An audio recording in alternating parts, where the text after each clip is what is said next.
Okay. Okay. Going live now. Hey there, folks. We are here to entertain you for the next hour or two, maybe even 3. Depends on how adventurous we're feeling this evening. But we're one person down at the moment. All I'm able to elaborate on that, bringing out my inner Long John Baldry Robotnik there. Raiden will be joining us as and when he's able to. Let's just say IRL. Not a good thing, it's all a good thing, It's just an IRL thing. He just needs a little bit of rest. And I will not make any promises, but a certain adorable one may join us this evening, and I hope she does, because Me too. it's been too long. Greetings to Sean Retro. How are you, good sir? I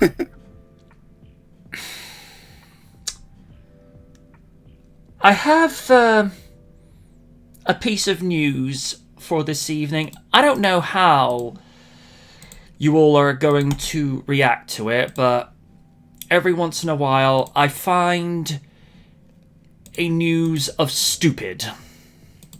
Oh dear. Yes, it's gonna be one of those. I'll let Lid's reaction say it for me in a moment. What?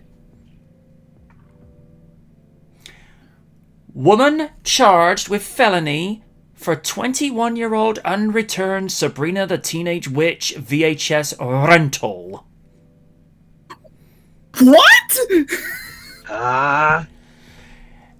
A former Oklahoma resident discovered that she had been charged with a felony for not returning a Sabrina the Teenage Witch VHS. Texas resident Karen Mcbride, oh dear, recently discovered that she had been charged with a felony for an unreturned Sabrina the Teenage Witch VHS from 21 years ago. McBride found out that she was charged with felony embezzlement of rented property in March of 2000 while running into a problem with the DMV when she was trying to change her name on her license. As for renting the VHS, McBride, who now lives in Texas, has no recollection of renting Sabrina the Teenage Witch. I have never seen one episode nor movie. I saw a little bit of the movie that Melissa Joan Hart was in. I liked it. Plus, Melissa back then, how you doing? Yeah, indeed. As for what could have happened... Go on. And she's still looking good to this day. I know, because I met her. Oh, whoa! Nice. As for what could have happened, Karen McBride believes that it was her boyfriend at the time, who had 2 young daughters, he had to have. McBride said about returning the Sabrina the Teenage Witch on VHS, I know I didn't. McBride found out about the incident when she contacted the Texas DMNV to make an appointment back in November. She was told that she could not change her name until she dealt with an issue in Oklahoma, which revealed some horrifying news. Karen McBride was given a case number and the number for Oklahoma courthouse. She later learned that she had been charged with a felony. I called it and the lady looked up the reference number and told me it was a felony embezzlement. I thought I was going to have a heart attack once the court realised that the felony charge was over an unreturned VHS tape from over 20 years ago. They dropped the charges against McBride, so they should have as well. However, the Texas resident isn't exactly satisfied about having her name cleared after all this time. McBride claims that the unreturned Sabrina the Teenage Witch VHS caused her to miss out on opportunities over the years. It's hurt me tremendously, and my family. It makes me madder and madder the more I think about it. She went on to add, I was struggling to make ends meet when I knew I was quite capable of making really good money. McBride says she would often have to work 2 jobs in order to make ends meet, which did not add up for her. Okay, whoever did that to her, you did her dirty. Don't do that. As of this writing, Karen McBride is pursuing legal action. I don't blame her. Though some lawyers in Oklahoma have refused to take on her case. Since the story has started to spread, McBride has heard from others with similar stories, with some claiming to have done jail time as a result? What the hell's wrong with you people? What? Jail time for for a unreturned VHS. Get the fuck out of here. That's like getting in trouble for not returning a library book. I'm like, why? In 2016, a man was pulled over for a broken taillight and was informed that he had a warrant out for his arrest. As it turns out, he was charged with a misdemeanor for not returning a copy of Tom Green's 2001 movie, Freddy Got Fingered. Oh no. That fucking movie, man. Embarrassing. Why? McBride is not happy about her situation, but she is happy that she did not have to serve jail time. The interview with Karen Mcbride was originally conducted by USA Today. Okay, folks, I'm gonna let rip about this. Over a VHS tape from over 20 years ago? The fuck is wrong with you? I could understand if she had robbed a bank, if she had done a hit and run, if she had done something else inappropriate, which we don't need to go into detail with that because you can draw your own conclusions with that. But not returning a VHS. VHS stopped, people stopped using VHS for rentals around 2005.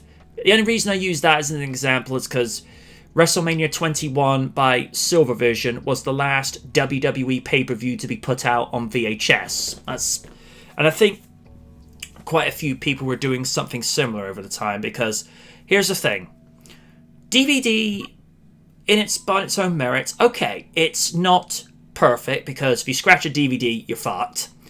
But the image and the sound quality does not fade, whereas with VHS does fade after a time.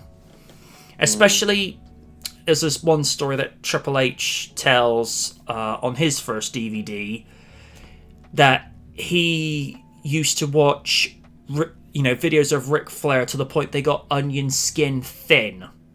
That's how often he would actually watch those tapes. So, I am absolutely speechless, flabbergasted, lost for words. Think of any adjective that you can think of known to mankind, and it still wouldn't label what I'm looking at this. I mean, a guy did jail time for not returning a copy of Freddy Got Fingered, which, by the way, that movie was awful. And Tom Green made it with the intent of getting a Razzie nomination, and he ended up winning an award. Job well done, then. I got fucking nothing. Let's go right ahead.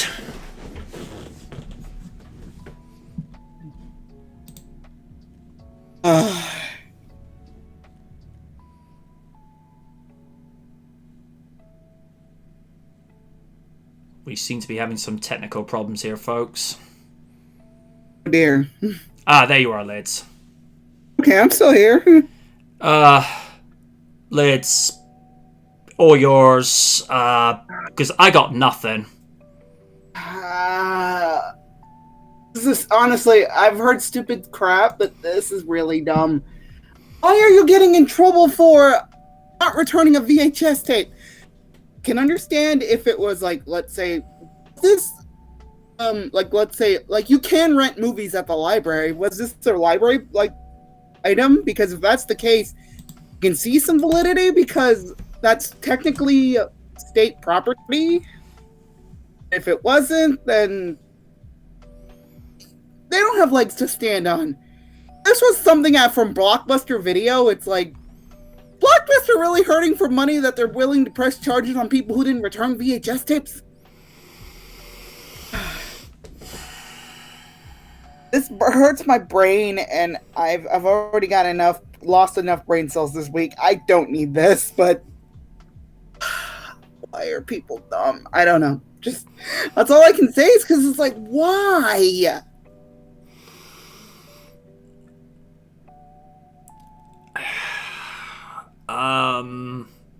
Steve? This is just cartoon levels of stupid. And I'm not talking any of the good cartoons. This is like something you'd hear in a Family Guy episode. Ooh! You. Damn. Considering VHS hasn't been a popular form since the popular media form since the early 2000s.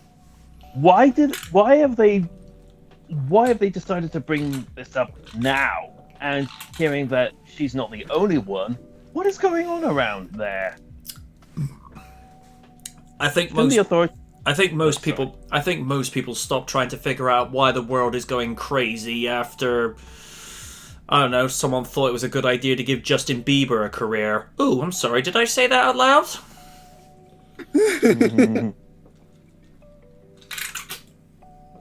I regret nothing.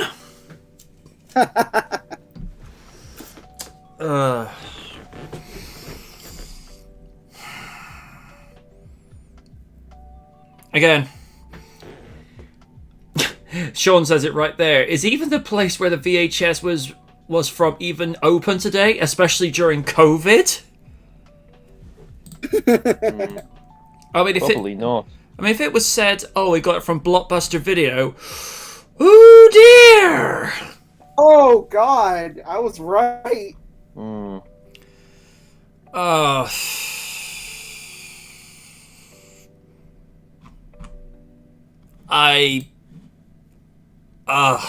I am lost. Sean says it right there. Since when the world wasn't crazy, and there it is. Since never. Yeah. Oh, God. I mean, that's just... Like I say, I got nothing. I literally have frickin' nothing. Alright, we'll move on to another topic. By the way, we're going to save this topic a little bit later because I want to hear Raiden's reaction.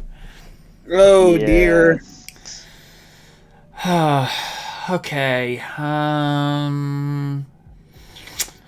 Something, well, a little less stupid and less crazy, if at all things that is even possible. Okay. Triple H explains what he wants a physical WWE Hall of Fame to feature. A report popped up last week via the Wrestling Observer regarding why the WWE doesn't have a physical Hall of Fame despite the honor being around since 1993. Little things should be noted. Although it began in 1993, Andre the Giant was the only inductee that year. But it would actually gain more traction and what have you as time would go on, particularly in 1996 when Shane McMahon inducted Vince McMahon Sr. into the Hall of Fame. Vince McMahon believes it would be a waste of money. Triple H was asked about the topic of building a Hall of Fame in a new interview with the Cheap Heat podcast last week and seemed to echo the financial drain a building would have, but then went into detail about what features he'd want a proper Hall of Fame to have. It is definitely something we've contemplated. It has to be done right.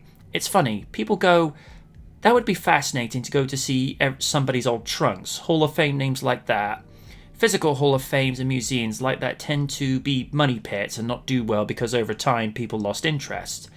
You need to make it something more, and I think if it was interactive with technology the way it is now, there are those objects and things that people can see and be wowed by, but also there's reasons to keep going back. I'm of the opinion that needs to be more than a thing that you go to one time and go, that was neat, I saw some boots, but more of, you got to go see this, I was there, there's a virtual this, there's a 3D that, there's the technology that takes you to another level like Disney where you go to these incredible things but also have these mind-blowing experiences around WWE. You can spend the day there. You can go there and meet some legends and see people doing Q&As. Maybe it's part of our development where there's matches happening. There's a lot of thought being put into it and a lot of thought being put around it. If you were to say that it's not, clearly my financial decision always. But if you were to say, is that something that I am bullish about doing in the future? Absolutely. WWE inducted 2 classes into the Hall of Fame at this year's ceremony. Here's who got inducted. The New World Order, JBL, I question that highly, the British Bulldog, Jushin Thunder Liger, the Bella Twins, Molly Holly, thoroughly deserved. Eric Bischoff, love him or hate him, deserving. Kane, the Great Khali, I question this highly. Because, folks, his character was a joke after 2008, 2009. They just turned him into a joke character. I mean, that would be like next year inducting Santino Marella. I mean, here's the thing. Not give them those ideas because that would happen. Here's the thing. As a performer, I can't discredit him for this. A very talented, technical, and gifted athlete. One of the best I've ever seen. But they turned him into a joke character. And he was so much more than that. Especially with the Cobra. Oh, dear. I found it amusing where I think it was 3MB. They were actually playing a snake charming flute and it was supposedly affecting Santino's Cobra. I shit thee not. RVD, we've had our opinions about some of the questionable things RVD has done outside of the ring. I mean, Rob, love you, but what were you doing having a trunk full of weed in the back of your car in 2006? Because that's what cost you the WWE title and the ECW title. And the thing is, this is why it's such a waste with RVD. One of the most gifted athletes, similar to that of Shawn Michaels. One of the most natural and greatest performers. He'd spent years getting himself to be a world champion. He wins Money in the Bank at WrestleMania 22 and cashes in at One Night Stand, which, by the way, that's the loudest I've ever heard Cena get booed out of a building. But then again, it's an ECW crowd. They don't take shit whatsoever. And RVD, he not only becomes WWE champion, but he becomes ECW champion in the process. And within the space of 2 months, he throws it away.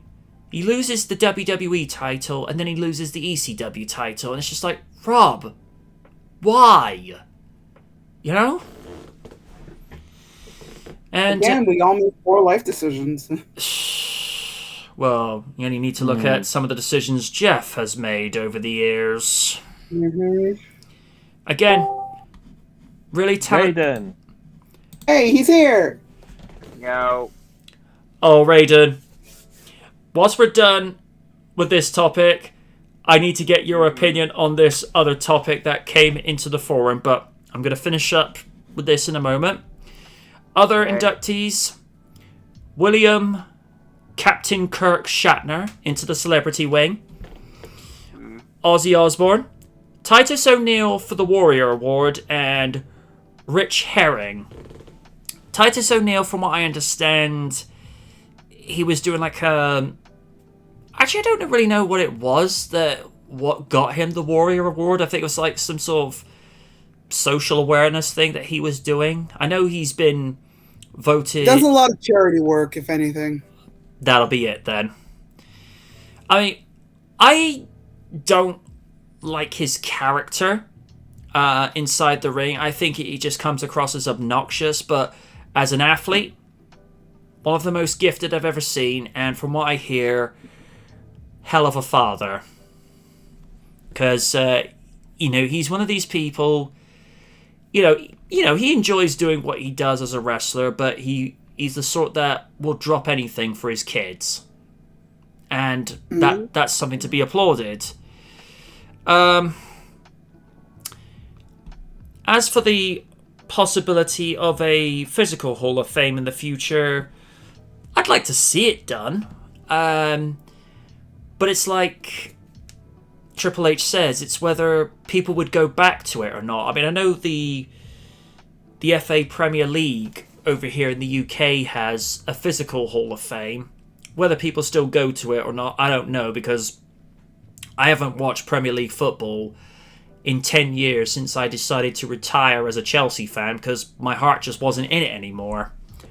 I mean, when you watch a Champions League game and you only recognise 2 players on your team, that's the time where you have to get out. Like I say, I just wasn't into it heavily anymore by that point, so I just left it there. I'd like to see an interactive Hall of Fame. I mean, because only got to sort of sample that at the WWE Fan Access for WrestleMania 27, where he'd look at some of Shawn's outfits, trying on the WWE title, and he, according to him, saw some holes in some of Trish Stratus's outfits, and I'm like, okay, we'll go no further with that. Make of that what you will. I'm not going to insinuate anything, because at the end of the day, Oni is the source, and, well, you know Oni. He did actually get to hold the WWE title, and he says it weighs about 10 pounds. Which, Steve, for us, that's about 3/4 of a stone. So, I don't think it's so much the leather belt, it's the metallic metal that goes with it. That's what makes it so heavy. I'm amazed that AJ Lee was able to wear hers, because we've seen AJ's size frame. I mean, AJ's a 90-pound woman, or at least that's what she was around 2013, and she's wearing something that weighs about 10 pounds, which is like, almost 9% of her body weight. But I think most of us guys can agree. We look at AJ and go, great wrestler, but also, how you doing? Mm-hmm. And I think her diva bombshell, pipe bombshell, still reigns true to this day, because she was the best at what she did back then, and she referred to, the Total Divas as cheap, interchangeable, replaceable mannequins that couldn't cut it on TV as actresses, so they had to settle for being reality stars. Because she was offered to go on there, but she says, no thanks, I'd rather do what I'm doing on Raw. Can't blame her for that. Lids, thoughts on a physical Hall of Fame? Would you like to see it? And do you agree with Triple H that is it financially viable? I would be interested in seeing a physical Hall of Fame. There were gonna be some individuals you'd have to leave out because of certain political reasons. Not gonna say who, but I'll know who. Oh, there's a few.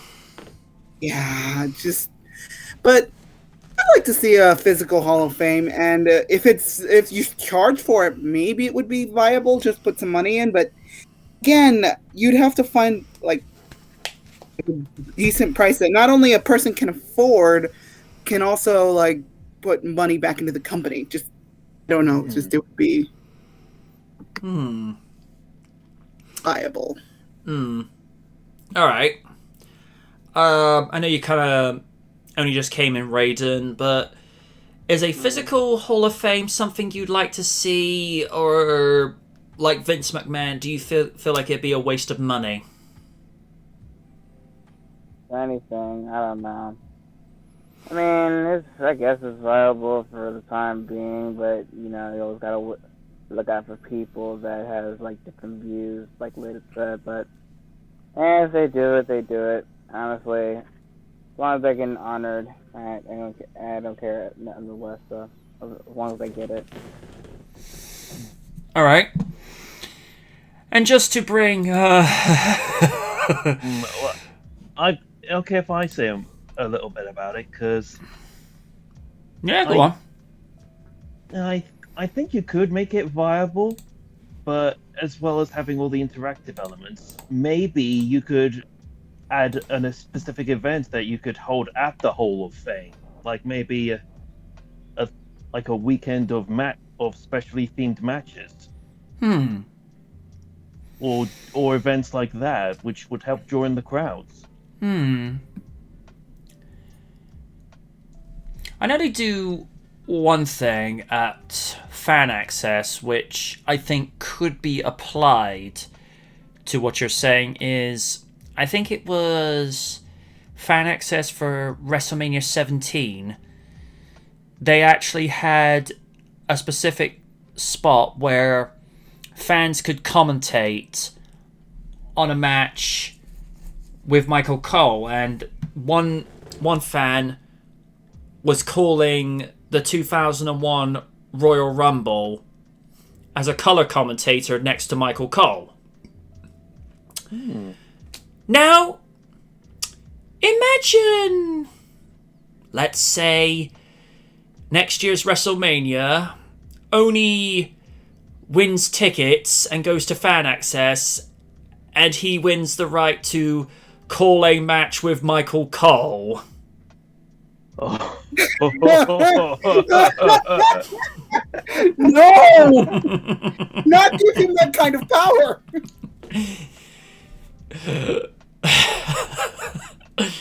I know what Lid's a bit like. It's like, honey, you are to behave yourself, you are not to cuss, and you are to respect Michael Cole. Increase to kill rising! No. I'm going to go Super Saiyan. How would you be able to do that? You're bald. Oh, I'm going to kill you, MJ. I mean, never saw Nappa go Super Saiyan. We don't know. Touche. Also, did Nappa shave his head, or did he go bald naturally? Or is that another one of those we don't know? He went bald naturally because there are certain flashbacks or scenes that take earlier in the timeline where he has hair. Ah. Yeah, he did have hair. Okay. And for context, after Vegeta's dad died, so he said, Vegeta, your dad's dead. We get to go to Dairy Queen. Dairy Queen. Take me to the damn Queen Nappa. And let's just have a look, see what's in the comments section a second. Sean saying, I think that would break him, I think he's referring to Oni having to behave himself, calling a match with Michael Cole.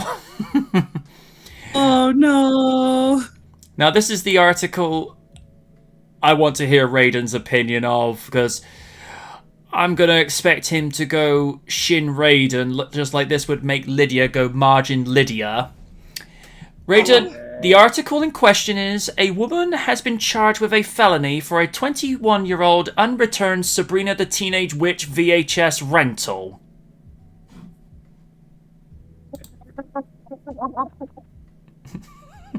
Oh dear. No. Oh no.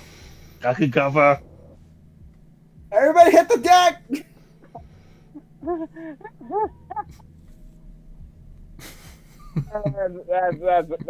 That's a fucking crap. The story reads, Texas resident Karen Mcbride recently discovered she had been charged with a felony for an unreturned Sabrina the Teenage Witch VHS tape from 21 years ago. She was charged with felony embezzlement of rented property in March of 2000 while running into a problem with the DMV when she was trying to change her name on the license. As for renting the VHS, Mcbride, who now lives in Texas, has no recollection of renting Sabrina the Teenage Witch. I never seen one episode nor movie. As for what could have happened, Mcbride believes that it was her boyfriend at the time who had 2 young daughters. He had to have. Mcbride said about renting the VHS, I know I didn't. Mcbride found out about the incident when she contacted the Texas DMNV to make an appointment back in November. She was told that she could not change her name until she dealt with an issue in Oklahoma, which was revealed some horrifying news. McBride was given a case number and a number for an Oklahoma courthouse. She later learned that she had been charged with a felony. I called it and the lady looked up the reference number and told me it was a felony embezzlement. I thought I was going to have a heart attack once the court realised that the felony charge was over an unreturned VHS tape from over 20 years ago. They dropped the charges against McBride. However, the Texas resident isn't exactly satisfied about having her name cleared after all this time. She claims that the unreturned VHS tape caused her to miss out on opportunities over the years. It's hurt me tremendously and my family. It makes me madder and madder the more I think about it. I was struggling to make ends meet when I knew I was quite capable of making really good money. McBride says she would often have to work 2 jobs in order to make ends meet, which did not add up for her. As of this writing, McBride is pursuing legal action. Can't say I blame her. Though some lawyers in Oklahoma have refused to take on her case, since the story has started to spread, McBride has heard from others with similar stories. This is the bit that you're going to laugh over. With someone claiming to have done jail time as a result. In 2016, a man was pulled over for a broken taillight and was informed he had a warrant for his arrest. As it turns out, the charge was with a misdemeanor for not returning a copy of Tom Green's 2001 movie Freddy Got Fingered. McBride is not happy about her situation, but she is happy that she did not have to serve jail time. The interview with McBride was originally conducted by USA Today. Oh my god. Oh dear. Yeah, someone did jail time for not returning Freddy Got Fingered. I think we've broken Raiden. Yep. Raiden.exe is still working. Someone turn him off and on again. After the day I had early morning, I had to work overtime. Okay, overtime I didn't mind as much, but oh my god, I needed this. Oh god. Oh, for the love of God. I couldn't make this shit up even if I tried, dude. Oh my god. I know you wouldn't. Thoughts, if at all? I'm just gonna go full blown mulligan on this one. Thoughts on this is just it's just overrated at this point, and I'm just like it's just funny shit to me. I don't know. Alrighty. Hang on a second.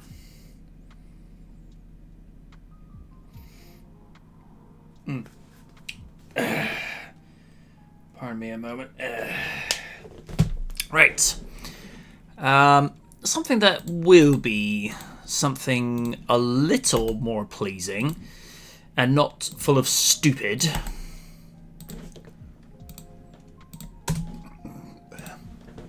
She-Hulk first look set photo shows Tatiana Maslany on set. Marvel Studios is moving ahead with their long talked about She-Hulk series focusing on Jennifer Walters. And I must add, about time too. Our first look at Tatiana Maslany as Jennifer Walters in the She-Hulk Disney Plus series has arrived. Marvel Studios is currently filming the long-awaited series in Atlanta. The studio is celebrating the success of WandaVision along with The Falcon and Winter Soldier, which just wrapped up, but there is no time for taking a breather. She-Hulk is filming, and according to Marvel Studios boss Kevin Feige, the Moon Knight series is preparing to begin production in the coming weeks. And if I'm not mistaken, Andrew Garfield's supposed to be attached to that. In the coming weeks, while the MCU fans await the Loki series, which is set to premiere on June the 11th. The leaked image from the She-Hulk set features Tatiana Maslany in a bright yellow UCLA sweatshirt. Maslany is playing Jennifer Walters, aka the She-Hulk. By the way, the real She-Hulk, not that crappy one that's in Marvel Comics at the moment. Oh, yeah. It just looks like regular Hulk with a ponytail and, you know, just like a really tatty yellow shirt. Here's the thing, folks. I'm not against redesigns or evolutions of her characters, but this whole idea that She-Hulk needs to be exactly like Bruce's Hulk is like... How do I say this as tactfully and as logically as I can? Part of the thing that makes She-Hulk unique to Bruce is that she has the power and strength similar to the Hulk, but she's able to retain her personality, her memories, and her intelligence. That's what makes her unique to Hulk. And her sass. Oh, Exactly. especially Kree Summer's sass as She-Hulk. Kree Summer, I love you in that role.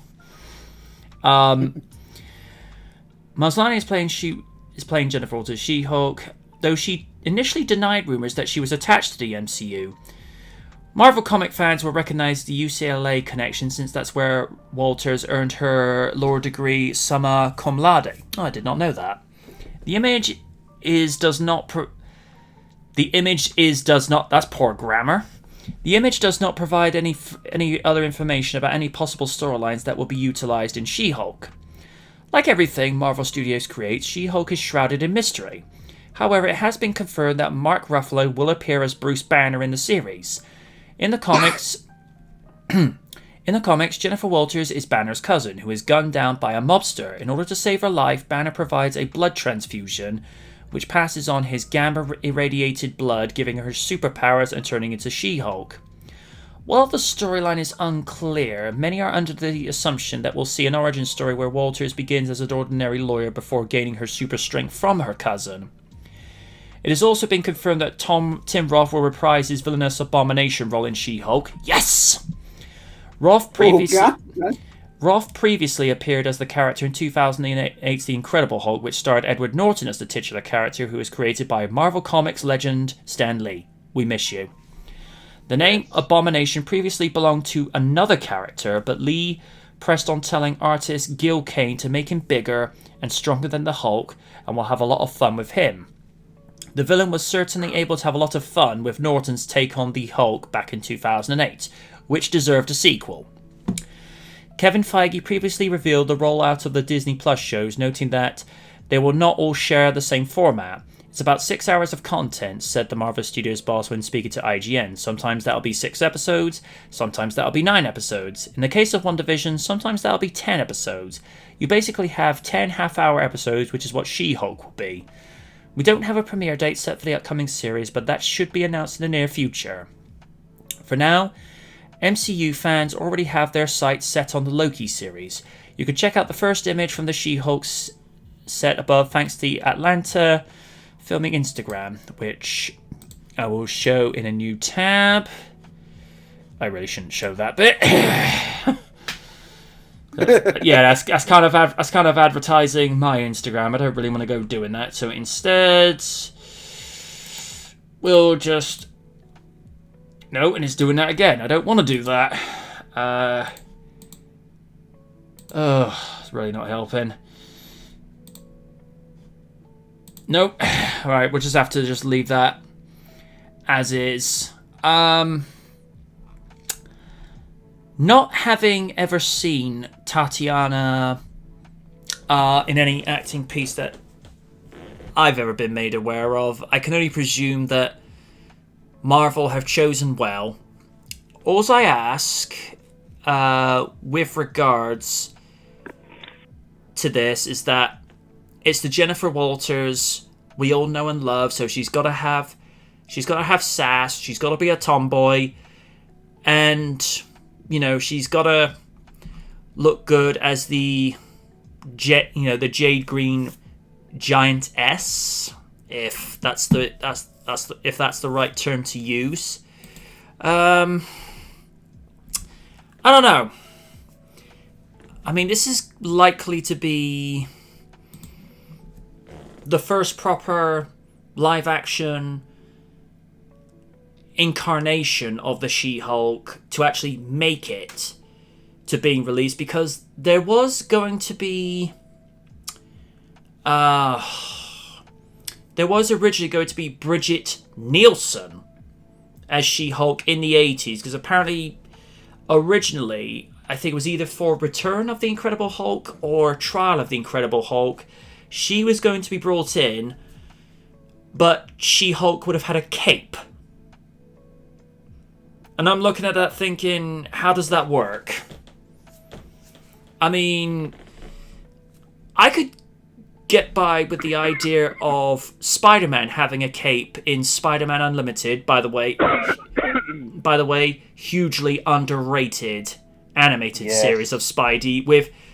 Now, as much as Christopher Daniel Barnes, to me, is the quintessential voice actor for Spidey, Rina Romano comes in a very, very close second. And, of course, he'd then go on to play Randy in... Actually, no, I think he played Randy in the 98 Godzilla series. Mm-hmm. He then go on some 5 years later to playing Bruce Wayne and Batman in The Batman, which Raiden and I will quite happily agree on. Very underrated series from Warner Brothers. Most definitely. Yes. Mm-hmm. Here's the thing with The Batman. Okay, it was never going to be, in the same caliber as that as Batman the Animated Series, because as far as everyone's concerned, Batman the Animated Series is untouchable, but that's not what The Batman was trying to be. It was trying to be its own thing, where it was a little bit more modern, not so neo-1940s.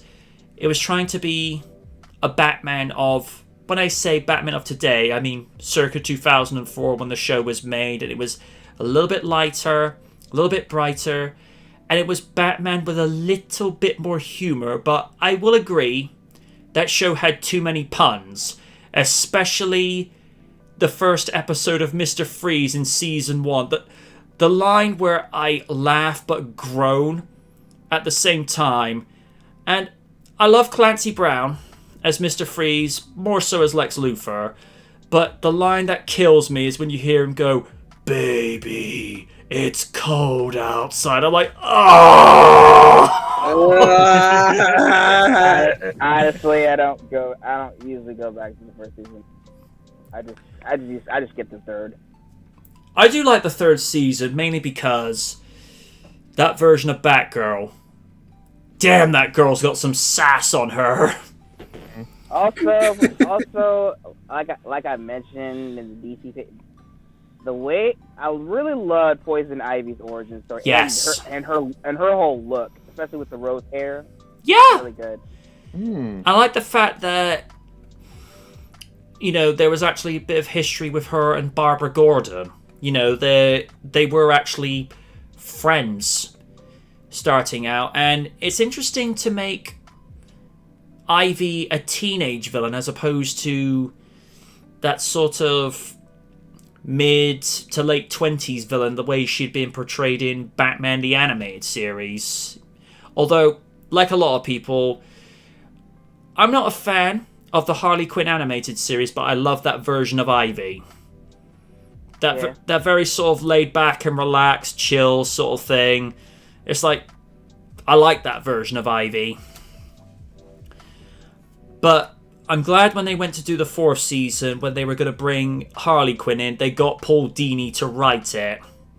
Yeah. Because let's be fair, he created that character, so it's only right that, he translates her well into that series. And the voice actress, Hayden Walsh, I think, who portrays her. Yeah, Hayden Walsh, I think. Yeah.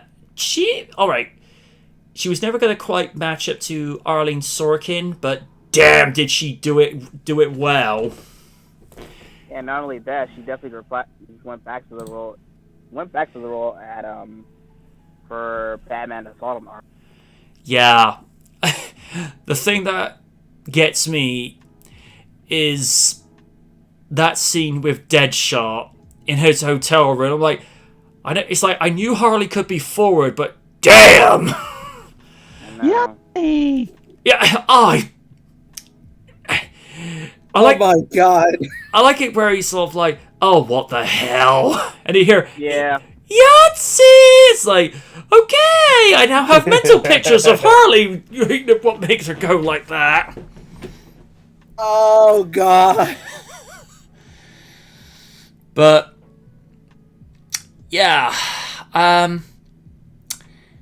it's going to be interesting to see exactly how Bruce is going to give Jennifer a blood transfusion, because if the MCU's Hulk is using a similar sort of physiology and metabolism as that of 2003's Hulk, where the metabolism is doing overtime, how would Bruce be able to give her a blood transfusion if the moment he tries to put a needle in his vein, it would seal back up?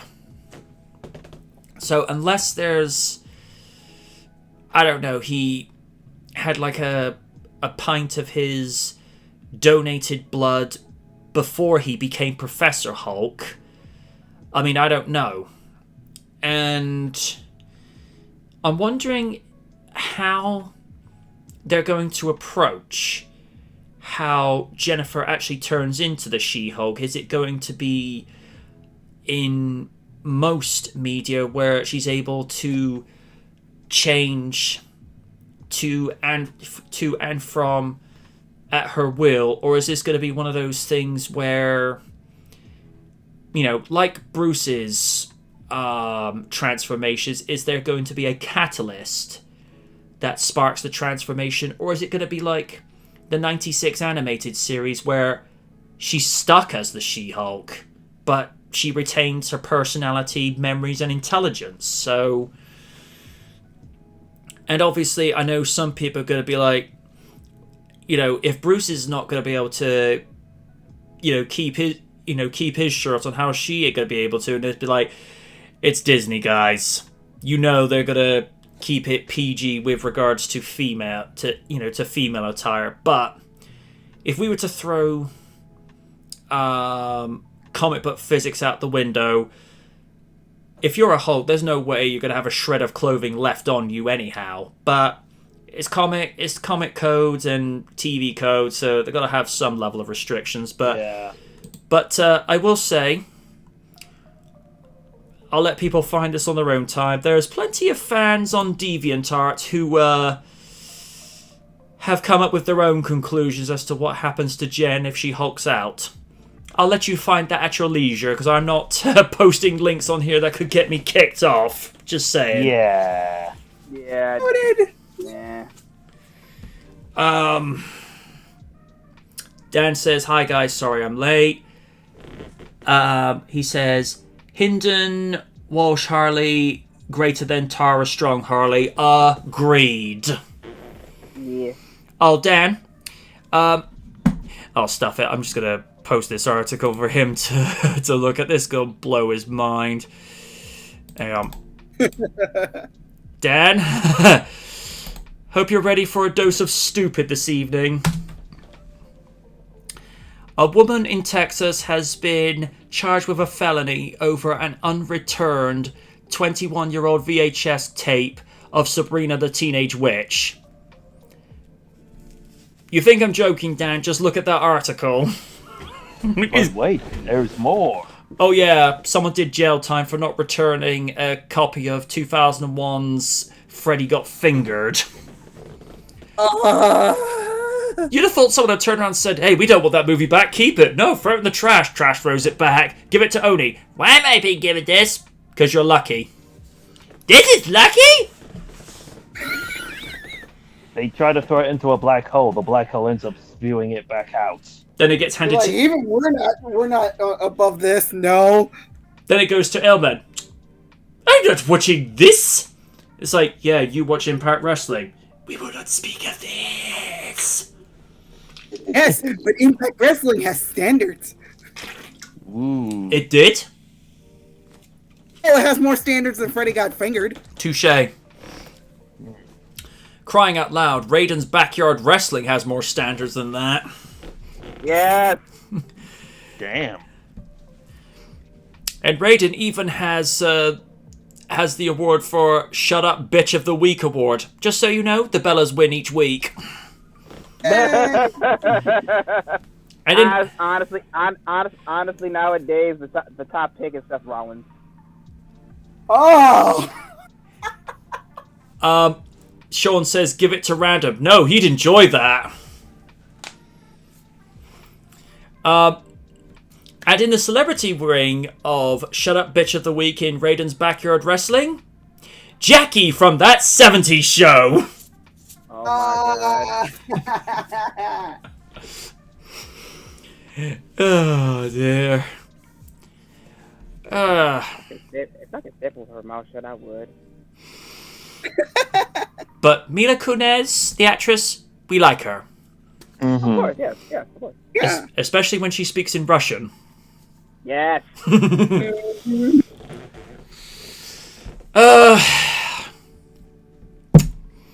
Lids, what do you make of what little we have seen of Tatiana Maslany on set of She-Hulk, and what would you like to see from this Disney Plus series? Because it's modern, they're going to have their own personal stamp on it, but what do you want to see from it if you got to have it your way?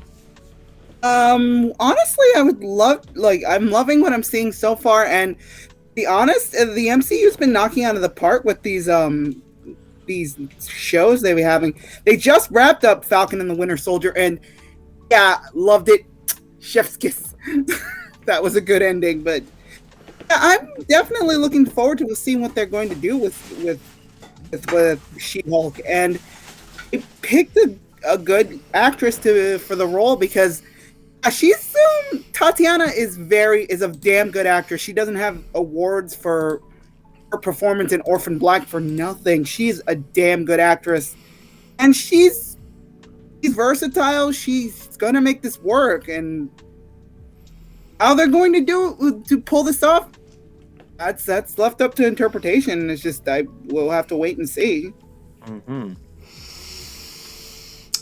Sir Stephen? It's going to be interesting how they tackle the how Jennifer Walters actually gets the means of how she ends up having to have the blood transfusion, because there are only two origins that I can think of how she ended up getting the circumstances that happened. The first being that she was taken off the mob in the comics, and in the Incredible Hulk animated series, where she was captured by Doom along with Bruce. Yeah, so, and that's where he found out Bruce had actually done 2 years of pre-med, but whilst he was actually studying to be a physician. So the question I have is, will they be having a new origin for how she ends up getting the transfusion, or will it be an adaptation from the comics?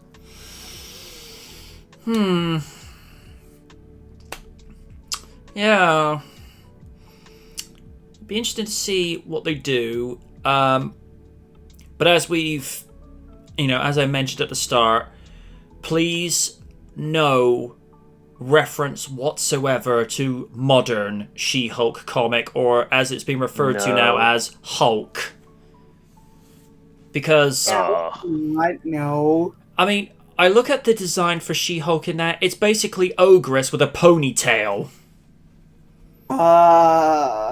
Except the differences between this version of Jennifer and Ogress is Jennifer still has all her teeth. Ooh. Question I have is, why on earth did they decide to go down that route for She-Hulk? Because fuck you, that's why. Oh, I keep forgetting. Well, to my understanding, it's going with the mentality that She-Hulk had to be equal and exactly the same as Bruce, so they redesigned her art style to basically look like regular male Hulk, but with a ponytail. And that... Oh? Yeah, it's an SJW narrative spin on it. No. Excuse my language, but Stupid. fuck Stop that being noise. stupid. Amen. Amen. It's like, that's stupid. You're stupid. Stop being stupid.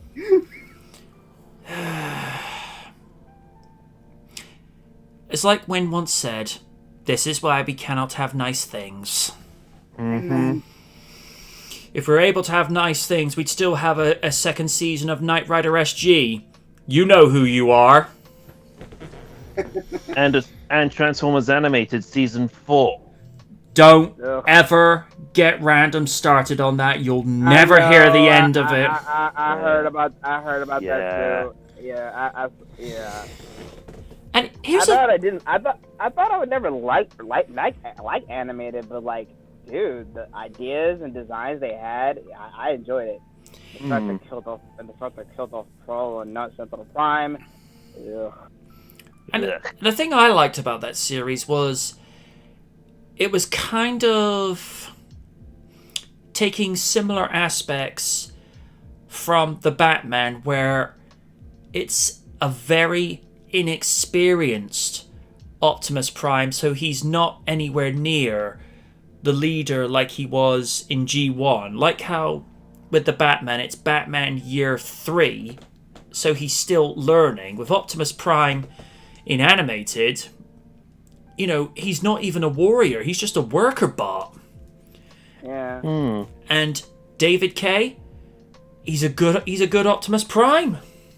Yeah. Really enjoyed his work. Also, Corey Burton as Megatron. Really good. Really good. Also, has to be said, I think it's Blitzwing who does like the multiple changing faces in there. He is such a troll in that series. I enjoyed the hell out of him. You had the hand in your head.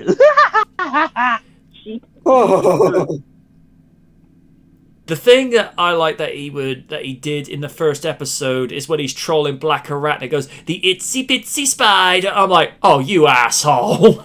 Oh, That reminds me. Bree Summer as Black Arachnia. Really good. yes. I Yeah. don't like spiders, but damn. Yeah. The fact I saw her again ever since Beast Machines. Mm-hmm. I'm just I was happy to see her again. Yeah. For me, like for people who don't know, I grew up with Beast Wars first before the original Transformers. So just seeing that character was just it was, Dan Williams, he just goes, "Express my feelings in song." No. If you check out Random's YouTube channel, he actually made a whole bunch of animated memes where he would get Blitzwing singing different songs on there. I can't remember half of them. Great Mighty Pooh. Yeah. oh god. Oh my god. Really? The one that I really love that he did back in the day is he got Starscream to do caramel dancing. Yes.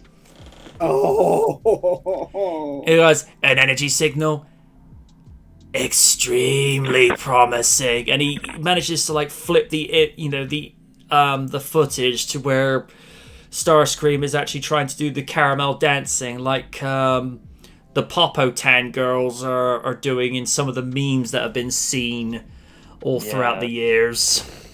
That was very popular at the time, I believe. Yes, it was. It was very popular when they were using that to footage of the melancholy of Haruhi Suzumiya.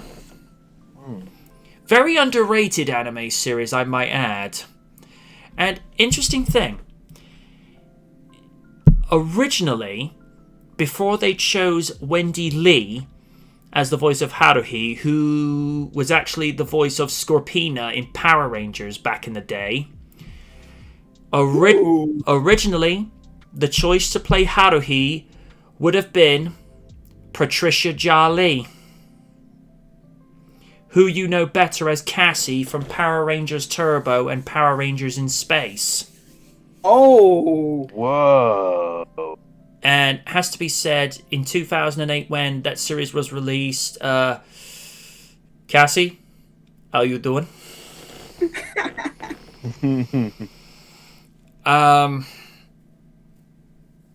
So yeah, that would have been interesting, to say the least. Dan says, can I just say it's a damn crime Hasbro never released a toy of Armored Sari Sundak. I actually liked her as a character. Very well done.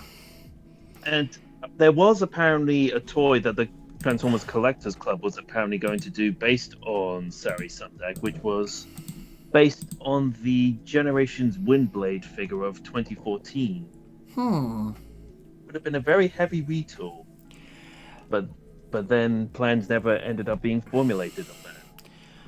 I did notice, I think it was part 2 of the origin story, Tara Strong actually had, she did her role as Asari, being the daughter to Professor Sundak, but you could also hear her as like an additional voice, but she was using her Ben 10 voice. Dan says, I hope a third-party company makes an Armored Sari toy. I like the fact that they actually evolved her character to where she actually discovers that she was technically a Transformer.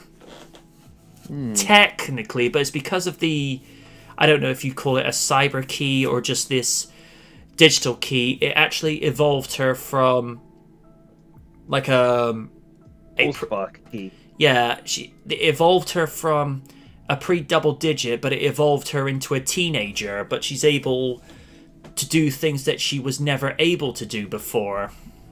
And also, Bulkhead, such a good comedy foil to, who was like, the fall guy in that show, like a serious character, but he was always putting up with all the crap. He was the one that was like the Sanzo? No, he was like Captain. He was like the ninja of the group. Prowl. Yes. Wow. Yeah, it's like when you hear Prime going, we're just a small cog in the big machine, in the big machine working thing, and you hear Prowl go, not this speech again. Voiced by Jeff Bennett, I believe. Yeah. They seriously got a lot of A-grade voice actors for that show. Oh, there's an interesting fan reading that they do, like this radio play, where they're like all waiting in line to, get some, just to get fast food, and David K doubles up as his Beast Wars Megatron. Can you hurry it up? I'm famished back here. Yes. Yes. I think that was from a SpotCon script reading, 2008, I believe it was, where some of the characters in it animated end up getting into another Cybertron. Yeah.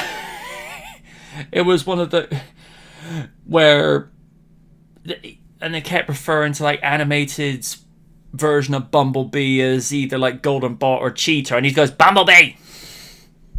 Whatever. I love it when Kay just goes back to that version of Megatron, because there's something quite quirky and likable about that, it's not necessarily camp, but it's such a contrast from the original G1 Megatron that there wasn't really that much personality to him other than that we need to destroy the Autobots because we're evil. Whereas with this... Honestly, I think with the G1, over the years I've been watching a couple episodes, he has a little bit, little bit sass, mainly when it comes to Starscream. I think calling him an idiot and all that shit. Oh, you beat me to it. Or that episode where Megatron lost his voice and Starscream totally assumes like, well, he lost his voice. I'm leader of the Decepticons. I think my two favorite lines of Frank Welker as Megs is either you're lying or you're stupid. Or if you want to go further, here's an episode. Guys, put the money back and get out of here. Are you crazy? No way. Tell Megatron, do as I command. Hey! Yeah. Or one that gets used as a meme, mistake number 1. Because we actually used that as a meme on RDR in Season 4 when we were actually incorporating a few memes, but we had to abandon when this group started taking notice. Oh, yeah. Oh, dear. That'll do it. Yeah, and Good old 4chan. And because who they're affiliated with, don't do it. Just don't do it. But like I say, we incorporated memes at that times, and that was around the time we were using the meme of Dolph Ziggler was the Green Ranger, and he'd summon Vicky Guerrero as his Dragon Zord. Oh God! Oh. It was one of those things where I used to write the notes for Oni back in the day, because, and Oni has probably told Lids this. For the first few seasons of RDR, he never, wrote his notes. I had to write notes for him because it's like, no. Do not read from WrestleView. Write your own. Oh, but I can't do that. Goes on to write WrestleMania retrospective. Please. It gets to a point where it's the first Raw after SummerSlam 2012. This was when AJ Lee was the GM. I miss her as the GM, just so you know. And it goes, in this match, Jericho will get a chance to be something he's never been, Mr. Money in the Bank. If Jericho loses, he's gone. Boo. If Tommy wins... Tommy wasn't blonde! And it just caught poor Oni off guard. And particularly... I think it was SummerSlam. I don't know. Was Ziggler competing at SummerSlam 2012? Don't think he did. Either way, as soon as you heard Vicky Guerrero start speaking, random at his laptop, you hear like this sound clip of power. Just, I need Dragon Sword power, and you just hear him play the flute. Yeah, and it's like, okay, people, now imagine Vicky Guerrero rising out of the water, but with Dragon Zord's roar. I'm gonna have nightmares now. Thank you very much. Oh, we don't have to imagine that. We can just imagine the excuse me coming out of the Dragon Zord's mouth. No. Just be grateful that you never saw Vicky Guerrero in a two-piece, because I did once. Mental images must claw my eyes. I will say this for Vicky when they got to the Slammy Awards later that year. Now consider how Vicky used to look when she originally came into WWE, because by the time she got to 2012, she had actually dropped a lot of weight. I will grant the woman that, because she must have worked like crazy to shed that. And I say this objectively, and this goes for guys as well. The older you get, the harder it is, to shift body fat. So the fact she was able to do that, this is not a knock. This is calling like it is. Vicky, more power to you. More power to you. But still, yes, even Oni said she doesn't deserve to wear a two-piece, and that was when, if you recall, there was all these jabs being made at Vicky on this segment on Raw, where Vicky actually ended up corpsing. Just for a little translation there, Steve. Corpsing is when you start laughing in a segment you're supposed to be doing seriously. And they were doing like all, your mama's so fat jokes and on what have you. And Oh no! And at the Slammies, Vicky goes and says, "I've lost a lot of weight." Jerry Lawler looks behind and goes, "Well, if you look around, I'm sure you'll find it." I'm like, oh. Oh no! You couldn't do that today. Oh, absolutely not. I understand why they keep hiring I'm sorry. No, I said this before. I never was a fan of his commentary style. Fair enough. Yeah, but like I say, those jokes... It's like some of the jokes that Al Bundy used to make on Married with Children. Those would never fly Here's the thing. I like Al Bundy more than Jerry because he spoke the truth. It was harsh truth, but He told it how it is. The one that floors me, even to this day, is... Where are you all going? Aren't you supposed to be working? Well, sorry, man, but unlike your mouth, we occasionally close. Oh. I'm sorry, but that slays me every single time. It's just like, jeez! There's two in particular. There's one, I want a balloon. You already got one. or the other one's like, do you mind? I'm trying to get it all over tan. You're asking a lot of the sun. Ooh. That's being subtle without being nasty. Yeah. Ugh. Or whenever he would make fun of his neighbor's lack of bust. Oh yeah. Oh, poor Marcy. Yeah. Do you ever have that feeling like there's enough? Oh yeah. No. Oh, you must have. Every time you open up your pajama top. Oh, dude. I'm finally going to win that Christmas pageant. What, you going to dress up like a little drummer boy? Oh. Yeah, if married I'm sorry, Al, but stealing a car is a felony. So it's like looking like that kid from Home Improvement. Oh! To be fair, the way she was dressed, she definitely looked like Randy. I know, yeah. Well, the thing about Marcy is that, like, she didn't just stand there and take it. She gave it to Al every now and then. But yeah. Al just came back with something much worse. Oh, dear.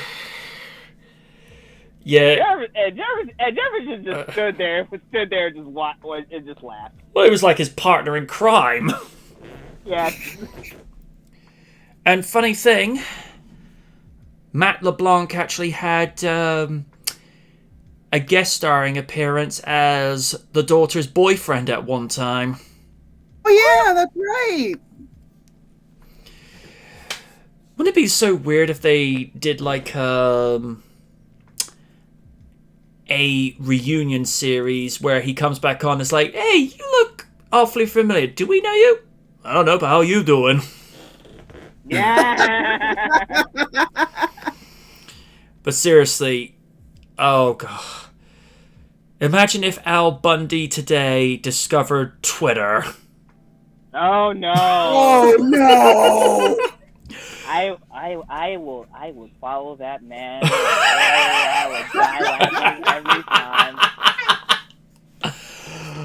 Oh god.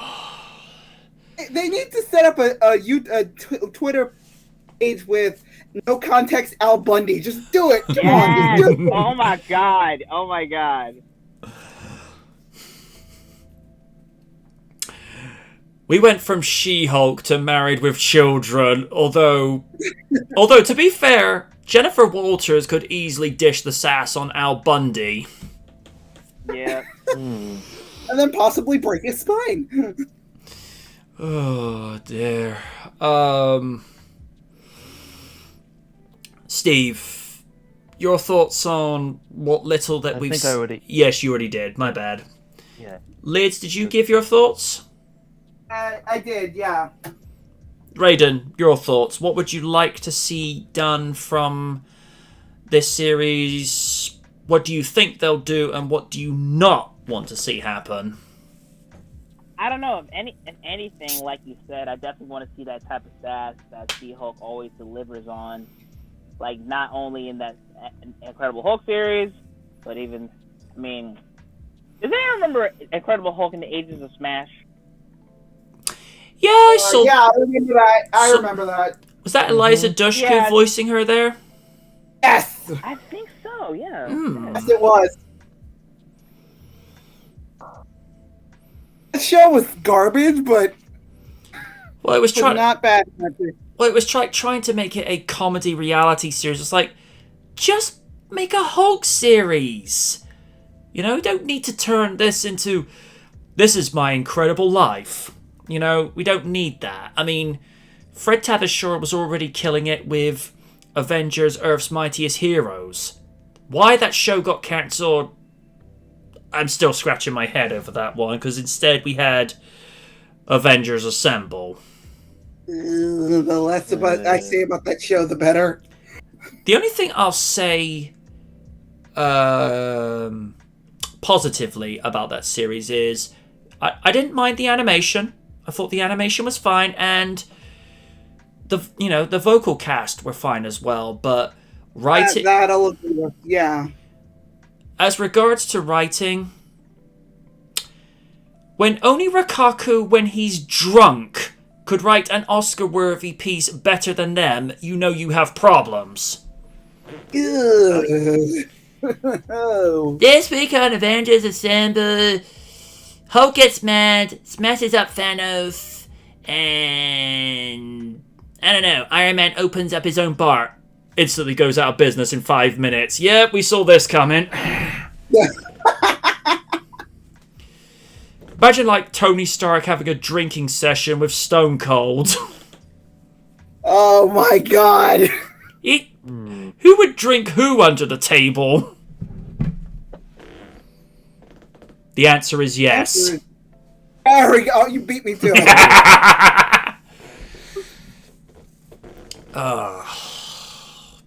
But yeah, I think,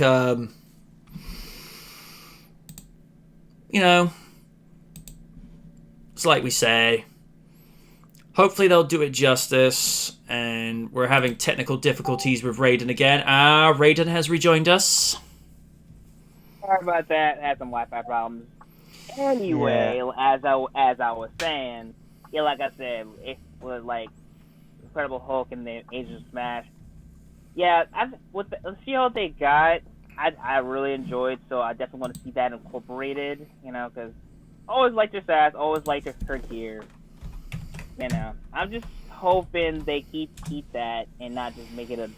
Also, especially with the CGI, I hope they don't make it a big bloated mess. I just want to see like real life woman that's I will has agree with that. a great physique, all that jazz, and that's all it is. That's all it is. I want to. With regards to visual effects, they could take a page from the original live-action series where the Hulk out is the reward for the episode, where the driving... What was so great about the Bill Bixby TV series is that, yeah, it was still about a man dealing with his affliction of turning into the gamma-powered being, but it was the people he helped along the way, which is what made it so appealing. It was a psychologically drama-driven series. Not to compare that TV series with the first Jurassic Park, but when you saw the dinosaurs, you earned to be able to see them. In the same way, when you got the Hulk out, it was a reward for being invested in the story. So maybe if they play it like that, where, you know, let's say for the sake of discussion, Jennifer is fighting a particular case where the person she is defending from in a case happens to be going up against Emil Blonsky's The Abomination, but you get to the point where it gets so messed up in court, Blonsky transforms, starts endangering people, then Jennifer transforms into the She-Hulk, and then they take that out into the street, and then you see a resolution where the case is wrapped up. But if you have, like, just how the TV series did, where there's just 2 Hulk outs per episode, if you had a season opener, which back in the 70s and 80s, a lot of season premieres would be a 2-hour episode, because it would give you something more than what you would normally have with a regular episode. I mean, if we use Knight Rider as an example, in the original pilot and any season opener that would happen thereon, you would get 1 hour, 20 minutes without the commercials, but with the commercials, because they would happen like every 15 minutes or so. It gives you something a little bit more, and is a good way to be given a good start to said season, so that, alright, you knew full well each episode afterwards was going to be the regular episode length, but it gave you something to be really invested in. So maybe if we get, for say, season, you know, episode 1 of season 1 of She-Hulk the series, the first episode is an hour long, and then each episode after that is like 30 to 40 minutes.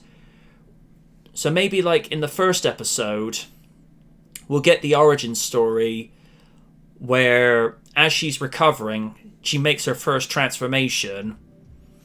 Then it goes throughout the rest of the episode, you know, just sort of dealing with the hangover, because you noticed, particularly in the 2008 movie, whenever Bruce changes back, he has like a hangover effect because he doesn't know where he is. But then again, when bones break and your body is changing sizes, it is going to, you know, knock the wind out of you. And he's, you know, be all disorientated, so he doesn't really know where he is. But because She-Hulk has always had, in most incarnations, she actually retains her memory, her intelligence, and her personality. How's that going to be for her? Is she going to have like a hangover effect from where her body changes? I mean, I don't know.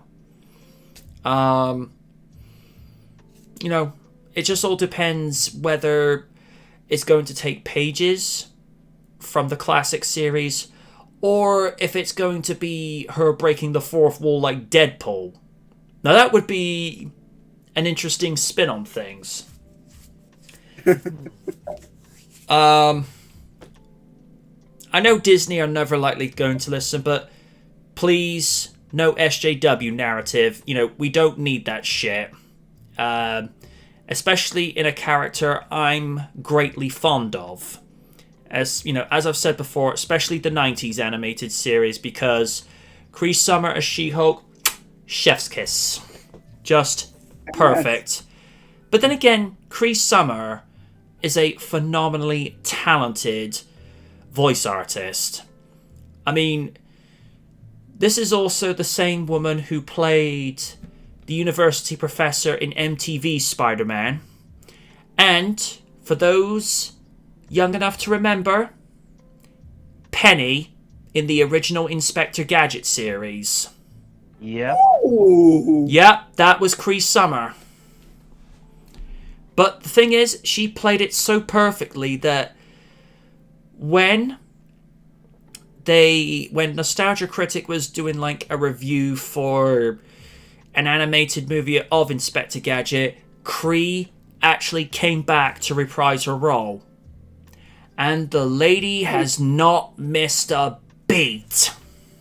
Oh, And, interesting thing, she was also one of Will Smith's Girlfriends of the Week in The Fresh Prince of Bel-Air. Right, she was. Whoa. And Yeah, you're right. Shit. because she was playing Johnny Witherspoon's daughter in that episode. Yep. Can I just say, I love Johnny Witherspoon. He was just such a great, talented entertainer, especially in the first Friday. Oh yeah, absolutely. Why is it every time you're in the kitchen eating all the food?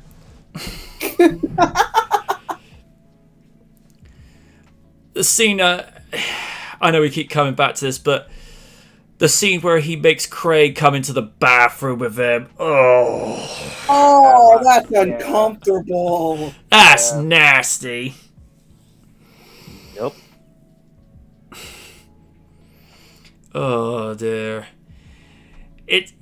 He's one of those. His character, you know, at least one person's got a father like that. But even, you know, in Fresh Prince, he was already playing Craig's father years before even playing him in Friday. But hey, you play to your strengths and what have you, and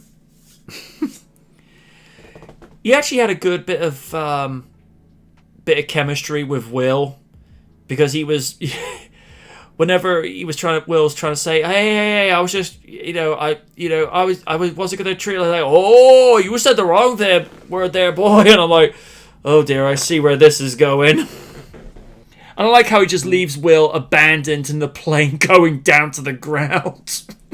Oh. Yeah.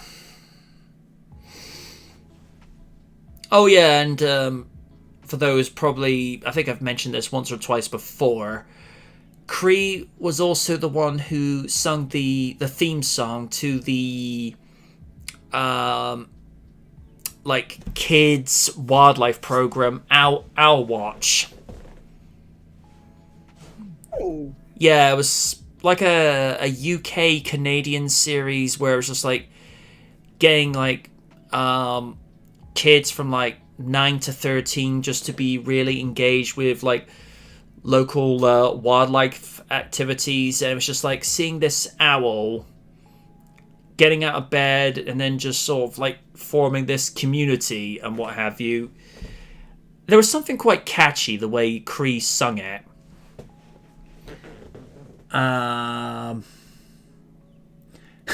Dan's just saying, what, you thought the guy in the red pajamas with the bad scars was the only one who could break the fourth wall?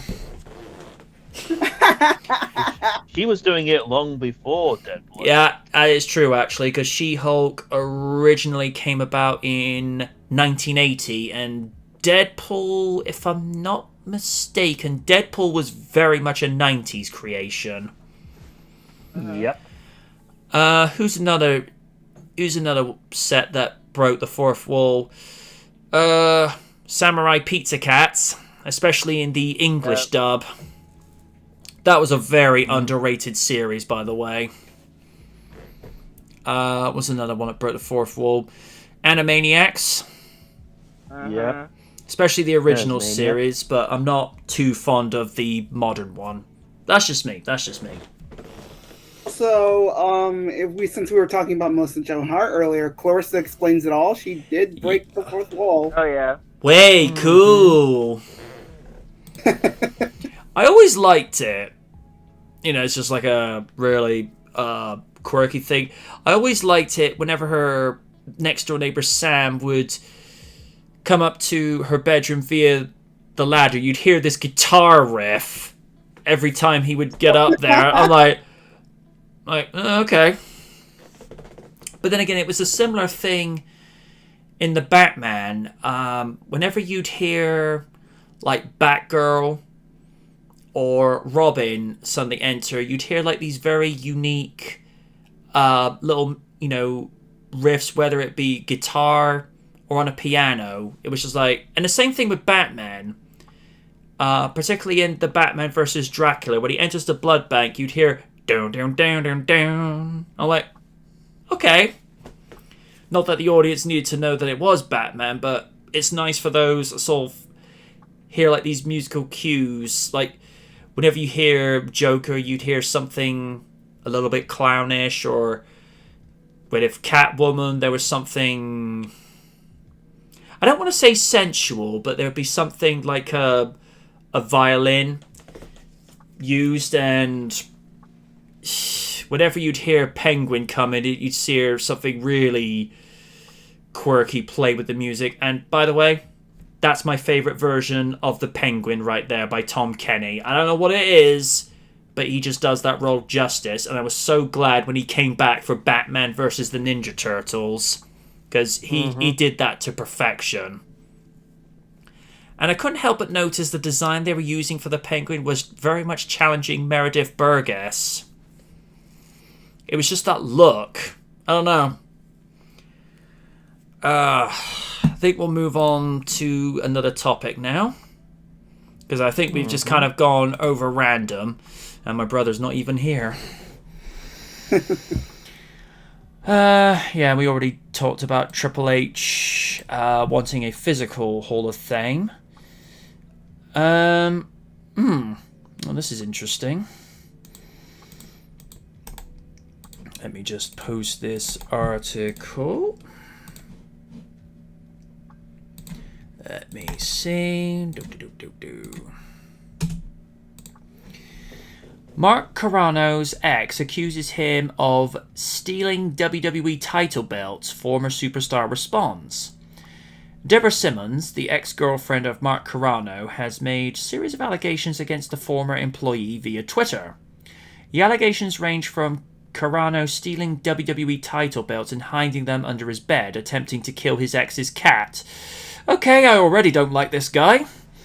Yelling at her for not answering the phone at a funeral, and bad-mouthing his colleagues in talent relations department. Nick Dinsmore, better known to WWE fans as Eugene, responded to one of the tweets and insinuated that Carano might also be hiding sexual assault allegations. Okay. No. A number of other former talents have also come forward since the news broke of Carano's firing. Wrestling Incorporated was the first to report on WWE's decision to fire Carano. See below for Deborah's allegations and Dinsmore's tweet. Hey, at WWE, Mark Carano stores the belts that he stole from WWE under the bed in the guest bedroom at his West Haven home, and tagging in Stephanie and Triple H. It's one thing to emotionally abuse and torment humans who can stand up and walk away, but to abuse a helpless animal, that's a whole other level of unacceptable. But Mark Carano tried to kill his ex's cat. Okay, before I continue, Carano, not cool. Cats are not to be mistreated. Cats are to be appreciated, loved, and respected. Mark Carano once told everyone in talent relations at WWE was a moron, which is why he couldn't take a real vacation. He said he had no one to cover for him. I stuck up for the people even though I didn't know any of them at the time. One time, Carano yelled at me because I didn't answer my phone when he called. I was at a funeral. Carano would introduce me to everyone as his fiancée, which would make me uncomfortable because marriage isn't my thing. Carano enjoyed putting me in sticky situations so he could swoop in at the last minute to try and be my knight in shining armor. What it resulted is in many, many head games that left me confused and wondering what the heck. Hey Pinky, where does he store his sexual assault allegations? That's from Nick Dinsmore. I think it might just be the tip of iceberg of creepiness. Again from Eugene. Oh, I'm reading a comment here. It is worth noting that Carano has now been confirmed without a shadow of a doubt to be Dave Meltzer's inside source within WWE for years. He apparently was also secretly paid for leaking info. Mickey did the industry a great favour. So, Carano hooked up with the rat that Billy Gunn had all the trouble with over a decade ago. That's another tidbit for the future Dark Side of the Ring episode about this.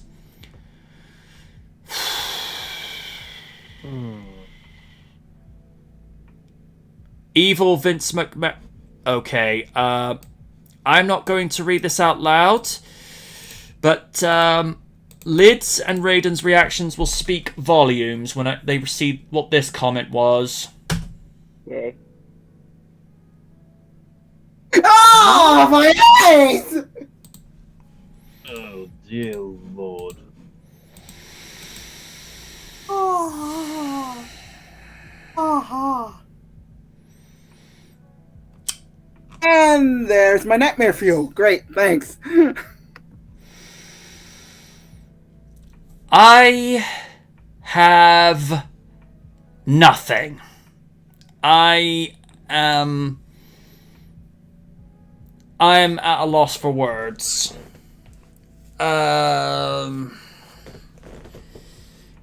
It's one thing to steal a title belt, but if it is allegedly true he tried to kill a cat, folks, I will go on the record saying, I love our little four-legged feline friends. I think they make great companions. All right, they can be selfish creatures when they want to be, but as far as cats are concerned, people are their servants, not our pets. But you have to look at it from their perspective. But they comfort us and they're there for us when they can sense that something's wrong. And when I hear stories that someone allegedly tries to take the life of something as innocent and as beloved as a pet like that, I can't defend someone like that. I mean, it's one thing to affectionately tease an animal where the animal is kind of aware that you're doing it as a joke and you're not meaning anything harmful by it, but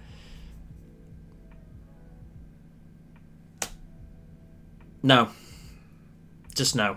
I mean, I haven't had a cat for the last 13 years, and this is going into a little bit of a personal thing, but I'll keep it short and sweet. There is not a day that goes by where I don't think about Rufus.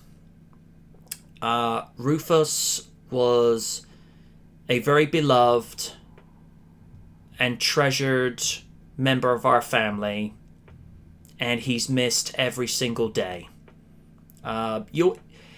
It's like that in any family. You get that one pet. You might have pets before them and after, but there's that one pet that you have the most memories of. And in my lifetime, I've had 3 cats. Rufus was one of them, but he was the one that I remember the most because I don't ever remember too much of the first 2 cats. One was sadly run over when I was very young, so I don't remember her. Yeah, I'm sorry to hear. Yeah. No. What it is, back in the early 80s, my mother had 2 cats. And because she was a big fan of the Avengers, not what you're thinking. This is the British version. I've heard about this. Yeah. This was the episode where Nostalgia Critic lost his marbles more than usual, where he thought he was reviewing 2012's The Avengers, but they instead were reviewing that crappy movie adaptation of the TV series. He did not have a good day. This was the one with Sean Connery as the villain. And it involved him wearing a teddy bear costume. Which, of course, what? Okay, I'm not sleeping tonight. Love you, Lids. Love you. Hey, I think we're even now. Fair enough. Okay, Oni has a Chip and Dale. There you go. You gotta do that to everybody else. Okay. L-Man as a kind, serene, sweet, and gentle angel. Who are you and what have you done with the real L-Man? and in a world where, and in this other reality where, I don't know, Raiden's dating Nikki Bella. It is indeed the darkest timeline. Quick, abandon the universe. Don't worry, Raiden. Oh, no. Raiden, don't worry. In universe 500, you're dating Ashley from Fresh Prince of Bel-Air in her 20s. Thank God. But, you know, Mother had, like I say, one white cat, one black cat. Purdy was the white one. And according to, from what I remember her telling me, Purdy would actually sit by me whenever I was sat out in the garden, because she was a bit like a mother cat, you know. She always looked out for me. Gambit, in my mother's words, Gambit was a bit of a rascal, because our next door neighbour, who's sadly no longer with us, whenever Gambit would go into her garden, she would feed him. Mother was not happy with that, because you know cats, they follow their stomach. Like I say, I vaguely remember Gambit enough, but it wasn't until I was a teenager that I got Rufus.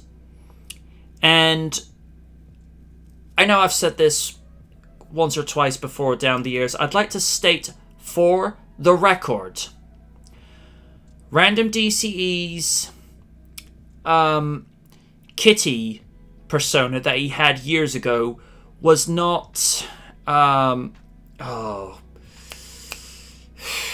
was not a plagiarization of the Warner Brothers and sister.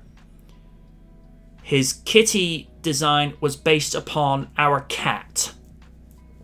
I mean, alright, the animation style may look similar, but his cat design was based on Rufus. And even Lily Livers said this years later. But yeah, like I say, Rufus was a treasured member of our family.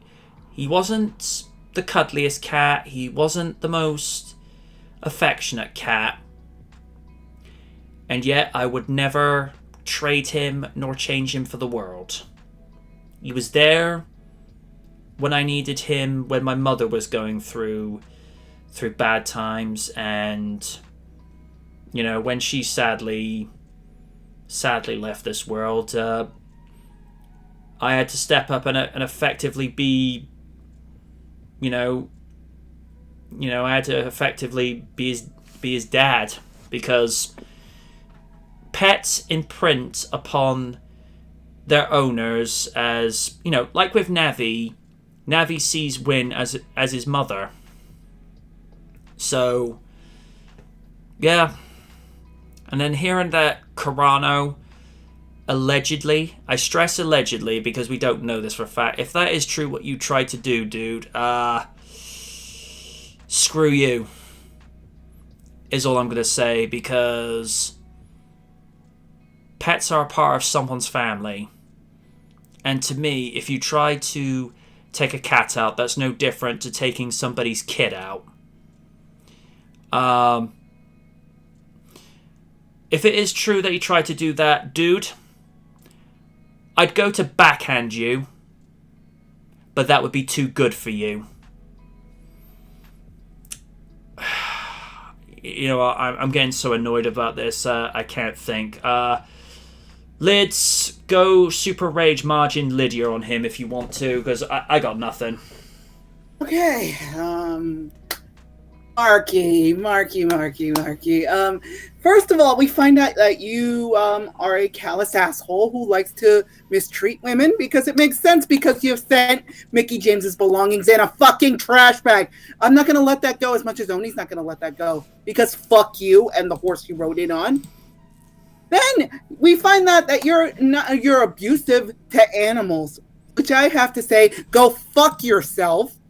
Because you do not treat an animal that way. I don't care if it's not your pet. You don't treat animals that way, period. Or else you will have to deal with me.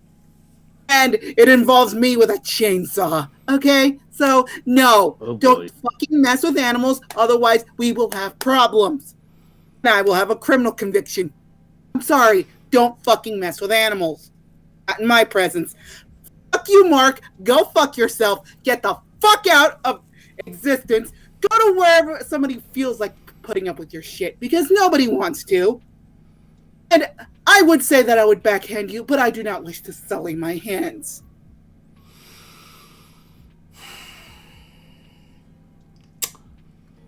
You have pissed off the awesome one. Hope you're happy. Stephen? I got nothing. Last but not least, Master Raiden, I hand you your lightsaber. Do as you must. You a bitch. Nothing but a bitch. Whole ass bitch. Get out my face. You ain't worth. Let's move on.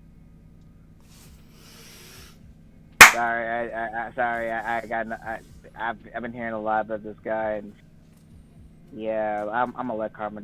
I'll let Karma deal with him. He ain't worth my.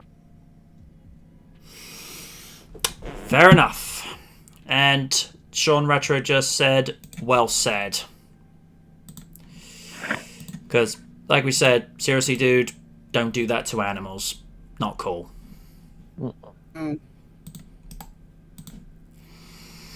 Right. On to something... Well, I think this will be a little bit more pleasant. Godzilla vs. Kong theory signals Mothra's Monsterverse return. Ooh. Godzilla vs. Kong has proven itself to be one of the most successful movies of the pandemic age. Apparently that's a word now, or a term. And its box office numbers are hard to deny. The movie has made over 400 million around the globe since its debut in March. And as the rule, if a movie makes over 300 million, it's labelled a hit. Because that's the rule.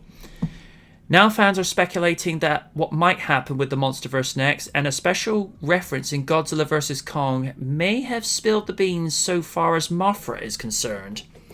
If you have seen the new Monsterverse movie, then you will know the flick focuses on Godzilla, Kong, and even Mechagodzilla with little deviation.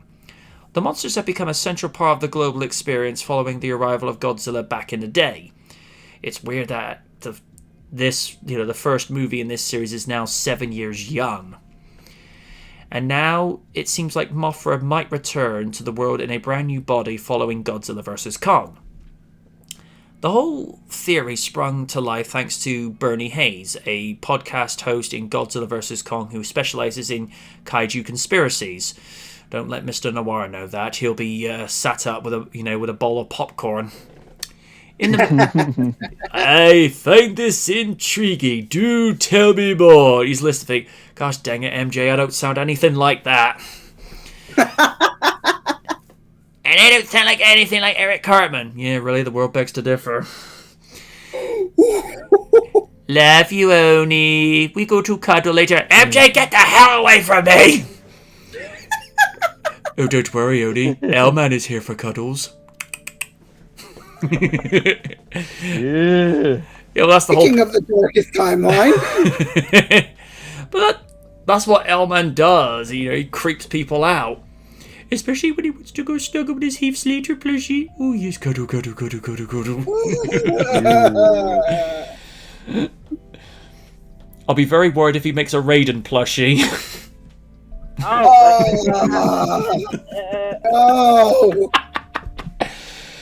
Oh, God. I'll be having nightmares. Now, if you want nightmares, that'd be him hugging a Zack Ryder plushie.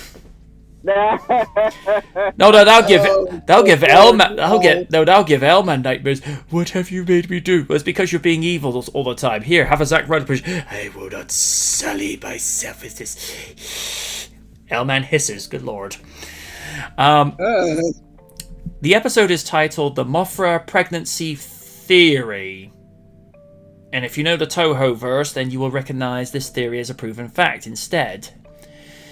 While fans aren't made privy to Hayes' theory, the title alone is enough to spark theories for everyone. After all, Mothra is a rare kaiju in the Toho-verse, given its ability to be reborn. Mothra ensures its life will carry on once it has reached full adulthood by laying eggs, much like how Godzilla King of the Monsters teased a new Mothra in its end credits. Godzilla vs. Kong did the same with a little help from a cult podcast. If Mothra is brought back into the Monsterverse, fans will get to see more of the spectacular kaiju in action. Mothra's rebirth abilities allow her to pass on memories to her progeny, so the beast lives on through her kin. So, in a weird way, it'd be like Captain Ginyu in a weird way. How he's able to switch bodies, but he's able to retain, his mind and his personality. Okay. I can see that. Yeah. It's more like a reincarnation kind of thing, but yeah, I can see that. This would work well for Godzilla given his symbiotic relationship with the giant moth, but that is not always the case. Mothra has been known to work against Godzilla Toho-verse from time to time, so if the Monsterverse is looking for a new villain, Mothra's return could just do the trick. What do you think about this Godzilla vs. Kong theory? Would you like to see Mothra return to the Monsterverse? Well, Yes! It's an interesting theory because Mothra's very much beloved. So, I mean, I haven't seen any of the Monsterverse movies since the original Godzilla. It's not for a lack of trying.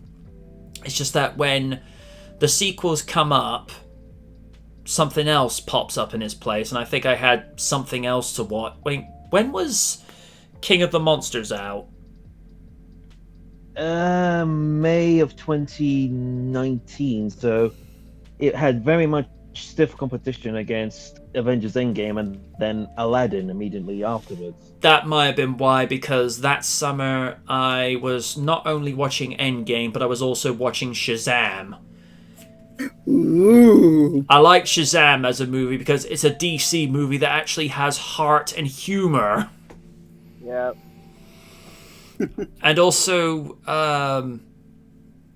Zach as Shazam, he nailed it. Yeah. Zach, the fun part of that movie. Yeah,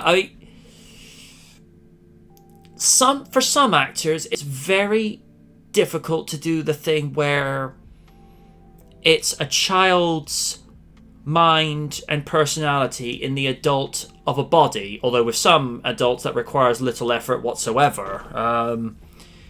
But for him to play essentially, because Billy Batson's supposed to be like what, pre-teen or early teen, depending on which I guess it depends on which version you read from the comics. More pre-teen. But Yeah. Zach Levi nailed it perfectly, and somebody actually managed to do this amazing edit where they actually edited in Henry Cavill walking into the cafeteria, where you could actually see him from the neck up, and you just see Billy's foster brother going I did like that, because that would have made it so much more of a wow factor. And what I like that they did, the editor actually added in John Williams' Superman theme, which just made it all, the much more, I suppose quintessential, for lack of a better word. But thoroughly enjoyed that. And I like how it kind of exposed a couple of cliches, like when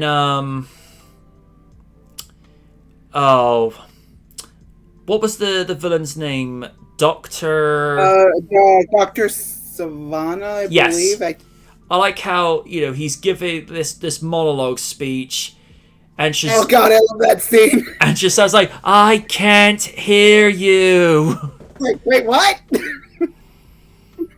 But that fucking movie, man. I mean, even Random liked that movie. I mean, he was actually impressed they had a comic book accurate costume whilst also making it look believable. And, you know, he enjoyed it for what it was, because even he wasn't, like, you know, a huge big fan of Shazam, but, you know, it made it enjoyable.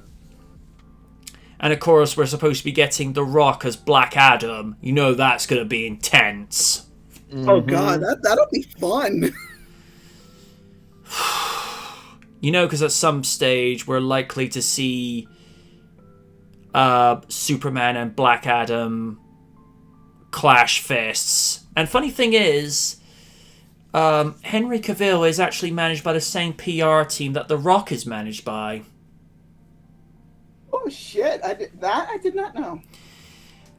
I was going to feel weird for Rock because, well, I suppose it wouldn't necessarily feel weird because he actually grew up as a fan of Superman. So, but then again, you could make the argument The Rock is a Superman himself in his own right, so... Yeah, he is? And funny enough, on a skit of Saturday Night Live, when he did the original one in 2000, he actually played Superman and ended up going to jail for it. Oh. But that's the thing with Rock. Whenever he does Saturday Night Live, he's in his natural element of doing comedy, or like that. Oh God, yeah. Or like that one skit where he gets angry and he goes from being Barack Obama to being The Rock. You know, Barack the Rock Obama. And it's a thing. Rock has said he wouldn't ever rule out playing Barack Obama at some point in his life. Or was that Will Smith? Actually, I think that was the one. Although I could see... I think we covered a story about that. Yeah. Oh, yeah, that was with Drake playing Obama. Good Lord, no. Oh, yeah. I'm sorry, but no. I mean, Raiden has been very candid about saying, Drake, no. Yeah. I mean, you know it's bad in the music video for Rihanna's Work, Work, Work. He's the only reprising thing about that song, and I'm like, that's bad. Yeah. I mean, I think if you remove the lyrics for Work, it would be fine, but Rihanna, I've heard you do much, much better than that. You know, maybe it's just the way it's written and what have you, but when she did better with Palm de Replay or SOS, Please Don't Stop the Music, or the one that most people consider her most iconic, Umbrella, and then she does something like Work, it's just like, nah, girl, you're better than this and you know it. It's one of those, it's like I say, if it was just instrumental, it would have been fine. But, alright, this is not the best comparison, but you could get the context. It's like how people say the opening theme for Power Rangers Mystic Force, you know, the theme is fine until the words kick in. Yes. Because I tried watching an episode of Mystic Force because I forget which website it was, but I think it was the episode for Whispering Lies. Somebody had said that Amy Jo Johnson had reprised her role as Kimberly for that episode. I go to watch it. Where's Kimmy? And I was like, Internet, you have lied to me again. Although this wouldn't be the first time. But yeah, that series was bad. And I appreciate it's, you know, just the accent, but I couldn't take it when you hear magical sauce, mystic force. I'm like, oh gosh, no. It's like, Yeah. when you make me miss Turbo, that's bad. Oh, Yeah. no. Turbo is exceptionally better. I'll say that right here, right now. Here's what I have to say about Turbo. I mean, Go on. Honestly, the only thing that saved the series for me was Xander, and Chip, and Vita. I mean, I'll be nice with regards to Turbo. Visual and practical effects had improved greatly, but I think it was just the writing and just diva talks as a villain. I thought, how to put this in a way people can understand. Diva Talks was to Zed and Rita as Jinder Mahal is to Rock and Austin. There you go. How do you go from the Machine Empire to a pirate? I don't know. But then again, with Power Rangers Megaforce, they incorporated a pirate theme, so... I mean, I don't have anything against pirates. It's just Don't. Do not associate that and Gokaiger. No, just Gokaiger was the superior. Yes. Oh my God. The thing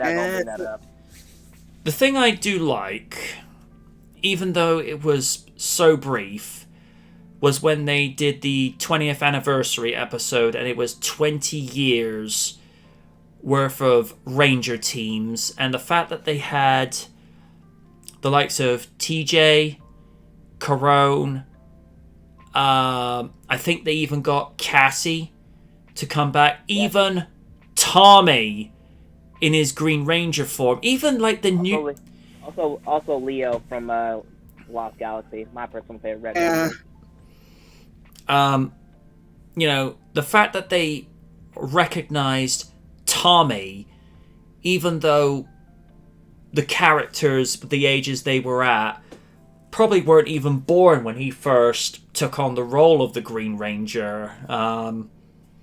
It just speaks volumes for, how legendary Tommy Oliver is. But as we all know, Jason David Frank lives and breathes that character in the same way that Hugh Jackman loved being Wolverine. Oh, and there's a rumor going around on the wire that Carl Urban could be succeeding Hugh Jackman as Wolverine. Really? It's a rumor that's going around, and if that happens, I'm with it. I already liked him as Dredd from Judge Dredd. So fuck it. Oh yeah. Give that character. That movie needs a sequel. Yeah, unfortunately, that ain't happening. Here's the thing. I would love that. Seriously, it was one. Even though it's not better than the Raid Redemption, but it's still good. Because the reason being, people keep comparing it because it did take place inside of a big like tower apartment complex. But the action was a little bit more different. Yeah. A nice thing is, if they ever do a sequel, which I don't think even Carl is ruling out, it's not like they'd have to do too much CG to de-age Dredd, because Carl never took his helmet off once. Yeah. That's the whole mantra of Judge Dredd character. He never takes off his helmet. And it's a funny thing. When we were talking about Dredd very briefly when we were covering Survivor Series 2012, Random was half expecting Carl Urban to be doing like the whole Christian Bale, ranting and raving as Batman, and Ryder just it's like, oh no, it's not even close. It's more like Clint Eastwood saying it very low and very quiet. And I think when Carl Urban just goes to say, "Mama's not the law, I am the law," it's like, that was perfect. Mommy? Because this is the thing with Carl Urban. He studies... I mean, it's the same thing when he played Bones in the recent Star Trek movies. He purposely would watch Forrester Kelly's portrayal of Dr. McCoy just to get the mannerisms, the vocalization down. To be able to do the line of, "My God, man, I'm a scientist, not a physician." Just to be able to get the mannerisms down. And he did the exact same thing for Dredd, because when he heard that the studio was having another stab at doing Dredd, he said, "I have some very specific ideas of how the character should be represented, how the voice should be," because he made the point of saying that the voice should be like a buzzsaw, something that it sticks in the back of your mind when you start thinking about it. And they just said, "Why don't you play him?" And that movie should have taken more money than it should have taken, because that is one of the most underrated comic book adaptations ever. But that movie was up against stiff competition that year from not only the Avengers, Amazing Spider-Man, but also The Dark Knight Rises. So, 2012... I don't know. If it would have come out now, it would have been on, like, I don't know. I guess on... Yeah, if anything, it would have been like either Netflix or Amazon Prime exclusive. But the fact that we even had a, let's call it for what it is, a comic book accurate adaptation of Dredd. I mean, the Stallone movie is what it is. I mean, yeah, I enjoyed it for what it was. It was a very campy portrayal, and it's one of those guilty pleasure movies. Sean Retro says he still hasn't seen Dredd yet. Dude, if you can find... you have to. Dude, if you can find it, like, on Amazon for, say, $3.50, do it. You will not, guarantee this, you will not be disappointed. Because it's got a very raw, gritty, and derelict feel with the way that the future looks, because the future aspects with regards to technology are pretty much just kept to the lawgivers. But it plays it very well with a much grittier version, but is still being accurate to how Dredd was portrayed in the comics. And Olivia Thirlby, amazing, talented actress. I mean, when I saw her cast originally, I thought, oh, okay, she's a pretty face, but she's a pretty face that can act. And the way she, fucked with that gang member's head, making... That's his name. Yeah, making him think that he was actually taking advantage of her when she was taking advantage of him psychologically and telepathically, because there is a scene where it makes it look like he's taking advantage of her and things are out on display. I'll let you use your own imagination for that, but I was looking going, how you doing? But no, amazingly talented actress. And if a sequel ever does get made, I'd like to see her come back as Judge Anderson. Yeah. Because her character essentially had on-the-job training. Even though she'd been rejected a few times before, but Dredd ends the movie saying, she's a pass. But, like I say, damn good movie. And Lena Headey, I know my brother didn't like her performance as Mama, Me personally, I thought she was alright. Yeah, she was okay. She was decent.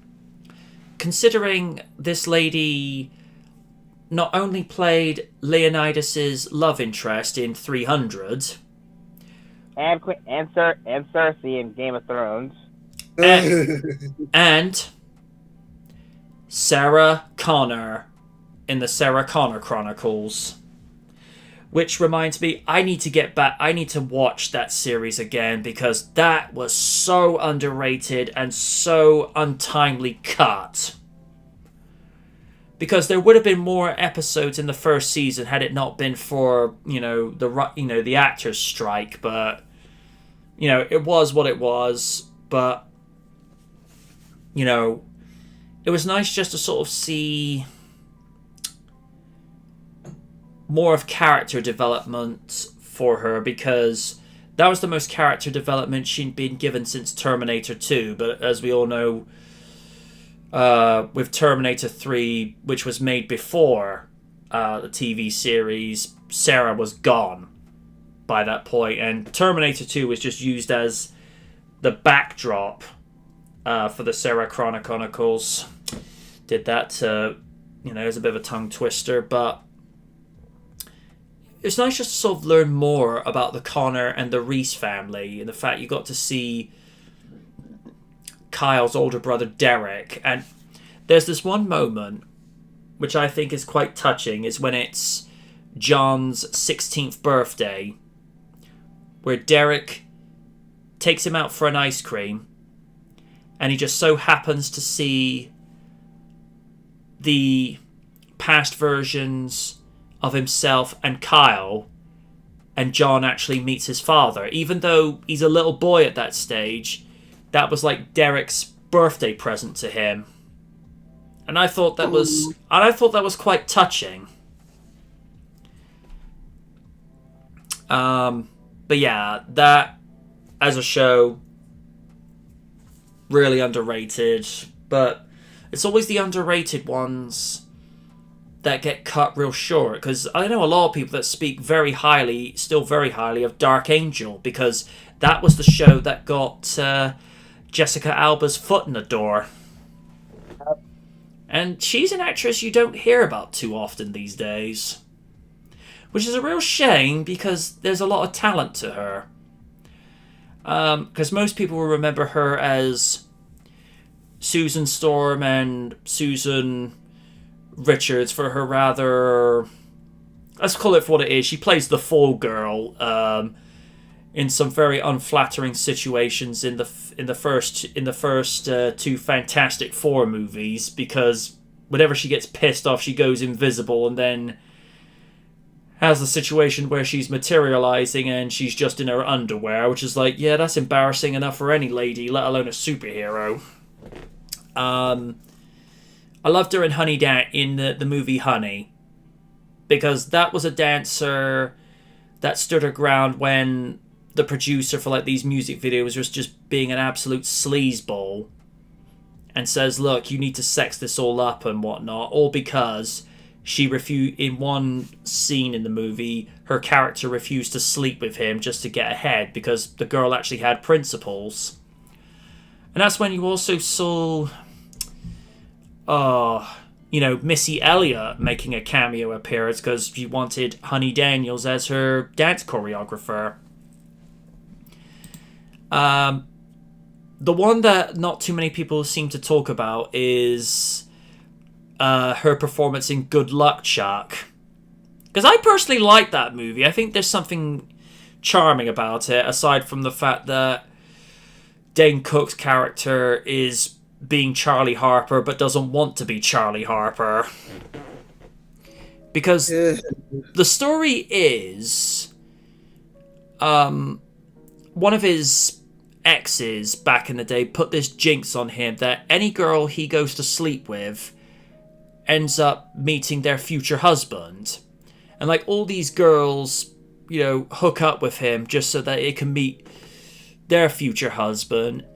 And he's worried that if he goes to sleep with Jessica's character, she'll go off and meet somebody else.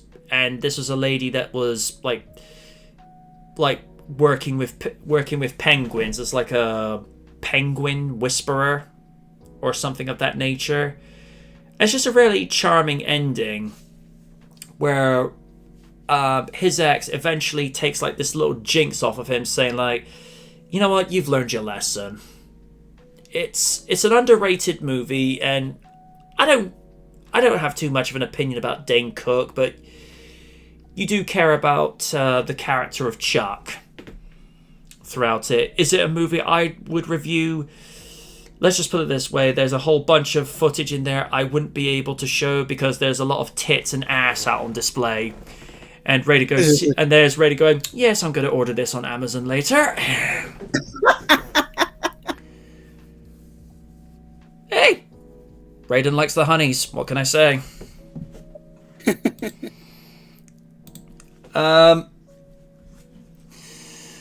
Yeah, we've gone way off target yet again, but hey, it's Sunday Night Live. We'll ramble on because we can. Steve, going back to the original article, what do you make about the possibility that Mothra could be reborn and possibly be reborn as a heel? Well, I'm not sure about being born as a heel, but if they want to go with the evil Mothra angle, they could use another character in Toho's library, which is like the anti-Mothra of the Toho verse. That being Batra. Okay. Sort of like the yin to Mothra's yang, introduced in I think 1992's Heisei movie Godzilla vs. Mothra. Okay. But I'd be happy to see Mothra return in a future MonsterVerse movie. Alright. Litz? I mean, I would love to see Mothra come back because that's like one of my favorite kaijus. It's like I love the design of Mothra, but seeing her as a heel, I'm not sure about that. Maybe she, I'm thinking maybe two eggs hatch. One of them turns into a different version of Mothra, and then the other one turns into Batra. Maybe, I don't know. I could definitely see Mothra coming back. Again, I would just like to see that. That would be fun.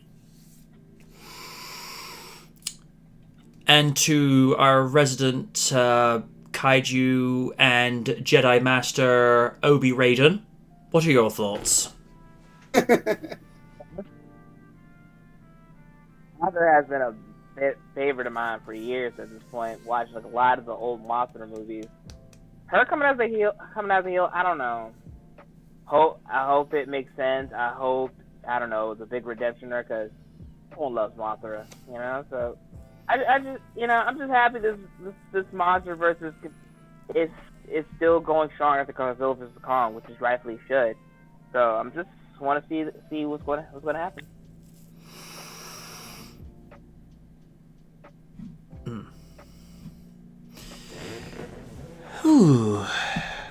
Is this something that a fan's done, Steve, or is this from?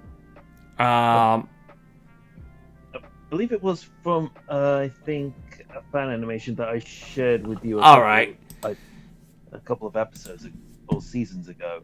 All right. Since it's a fan thing, that's fine because obviously, if it was something direct from Warner Brothers, they might take a bit of exception. Yeah. Dan saying, you think the judges are like the Mandalorians, as in they can't be seen without their helmets? I think he's making a point with Dredd. Yeah. Yeah. That's actually a fair comparison. All right, let's see. How long is this animation? Oh, it's only 8 minutes long, so that's fine. We'll probably make this the last thing for the evening because we are trying, and I stress trying, to cut the runtime down for these things. Yeah, Steve's already put that in. I get it set up at 00. 1 second. Just gonna rub my ear a second because I've had this headset on a good while now. There's the one plus side. I'm able to not have to lower my voice for a long period of time now.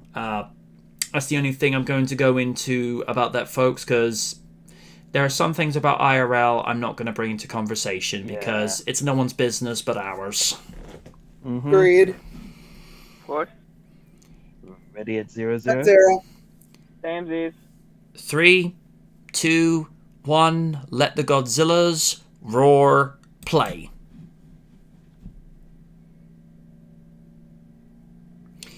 Can't help but feel like that's a nod to... Yeah. Someone's been inspired by the MCU. Mm-hmm. Oh, it's a T-Rex. Nice. And I think Suter from Thor Ragnarok. Oh, and the MCU plagiarization is complete. I'm all for being inspired, but seriously, be a little bit more original.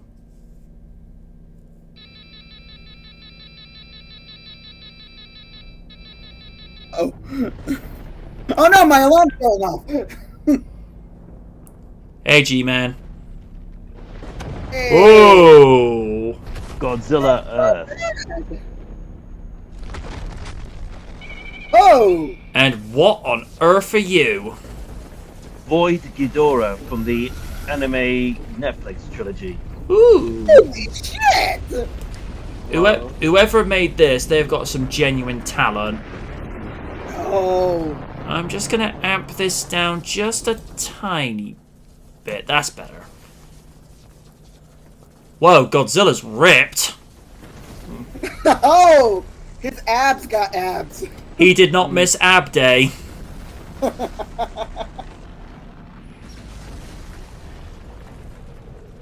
Is this from the anime where he's supposed to be like 1,000 feet tall? Yep. And I believe in one of the explanations in the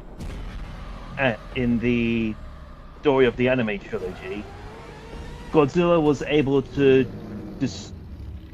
use his atomic blast to destroy a good portion of the Himalayas, including Mount Everest. Jeez. Who pissed in his cornflakes that day?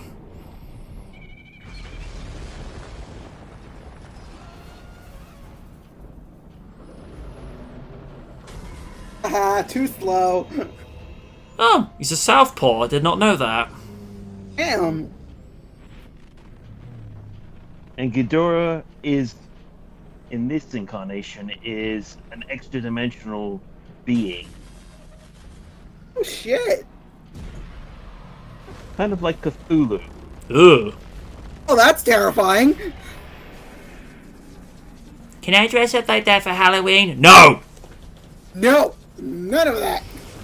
Okay, I'll dress up as an angel. And Honey, his very don't play presence against warps time Oh. because he uses black holes to enter from one dimension into another. He is able to manipulate time and space around himself due to the gravitational fields that are given off. Oh, okay. Wow, space is warped and time is bendable. Oh shit!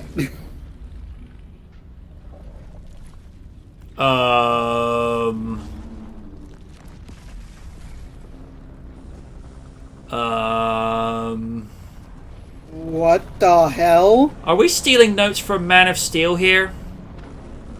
Yeah, Uh, that would be. I believe that's Ghidorah probably manipulating gravity. that's what I mean. Oh shit! Remember Whoa! with the mothership from Man of Steel where it would actually manipulate gravity like that in Metropolis Oh when they shit! when they were terraforming Earth.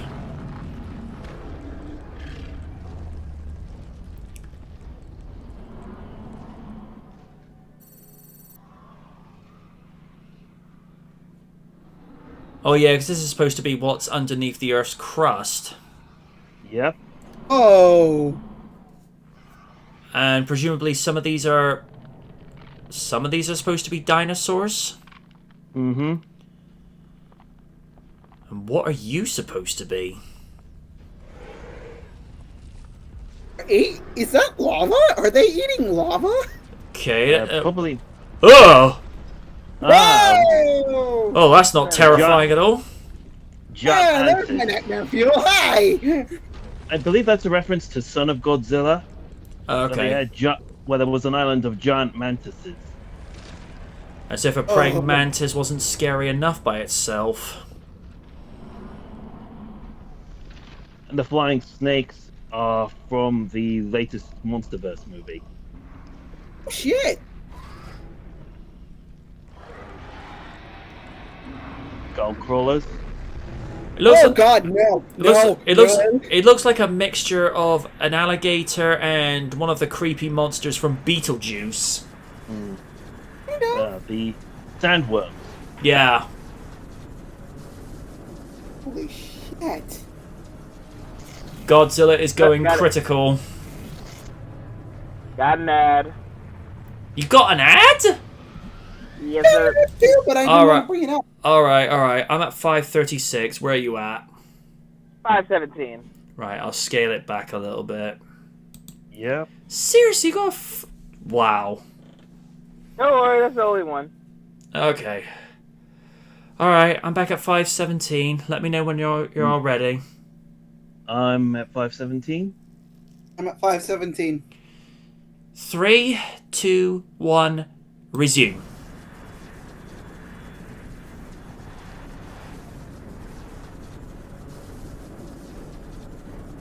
Oh shit, you made him angry! You wouldn't like him when he's angry. Oh shit. Okay, that's pretty cool. Superhero landing! The detail on him. And what are you?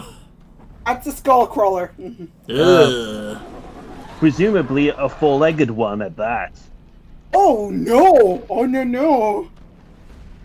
Because in Kong Skull Island, the skull crawlers there are depicted with two limbs. Presumably these Oh, are a hey! subspecies. Dude, no! Oh, bad move, man!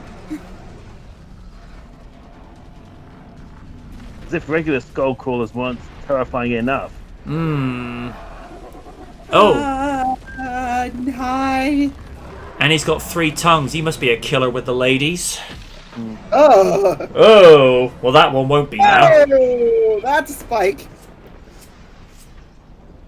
I would say, would it spike interest, or was that a little too much on the nose? I know, I said it. I think the drinks might have been spiked. There's Ray to the other guy, because like, guys, stop! Look, I'm just doing the thing. It's all good. Oh, Ooh, beam clash. shit. Oh, Okay, guys, do not cross the streams. don't cross the streams.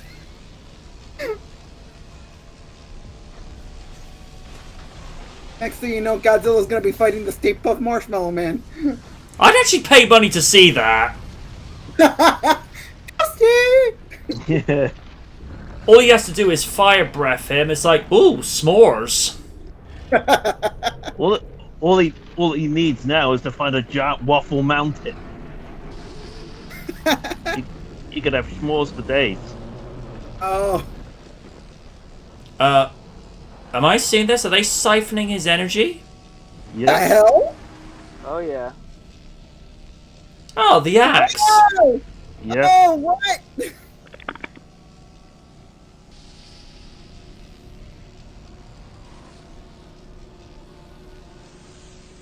Not cool, man. Not cool.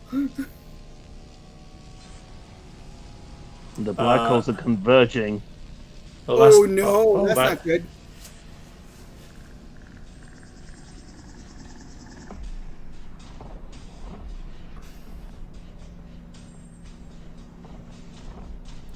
Oh dear. Oh, got an ad coming up. That can't be good. Hang on. Dora will return. Okay, I'm at 8:33. I got an ad. Okay, hold on. Let me go back. We literally just... Oh, come on. With 14 seconds to go, they put an ad up? Yeah. Come on. Yeah, Yeah. I only got one. Oh, I got one. What the hell? got one ad too, and that's all. That's it. You all ready? Yep. Yeah. 3, 2, 1, resume.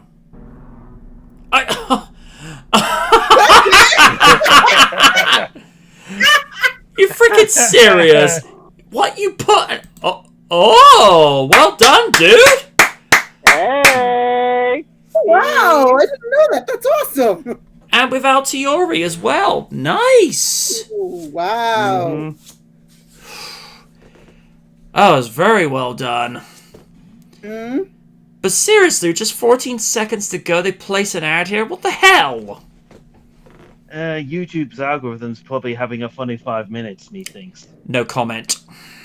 Yeah. A good find. Mm-hmm.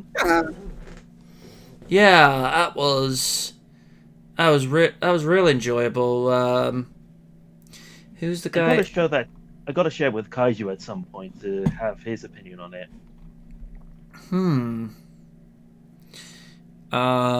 Top comment. The battle is so grand and intense, it brings a tear to my eye. It also makes me laugh that a YouTuber is better than a whole team of animators who were given $1 million budget. Ooh. Liking? Imagine being given millions of dollars to make the anime trilogy and being outdone by a YouTuber. 756. Kong Earth. Never fear, Kong Earth is here. I know that Emperor Kong.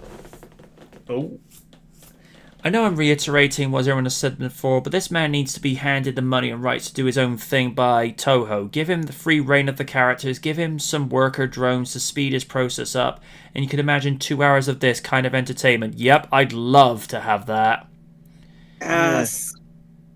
Makes me want to try and get him to do a commission with Primal Warrior Draco Azul. One.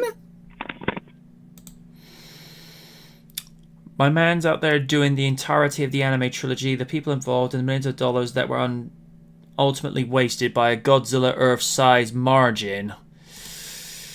Yeah, and it's just people are just repeating this all. If only the animated movies were this level of awesome. If only had the time to make a feature-length film, the sales would be mind-boggling fantastic. Yeah.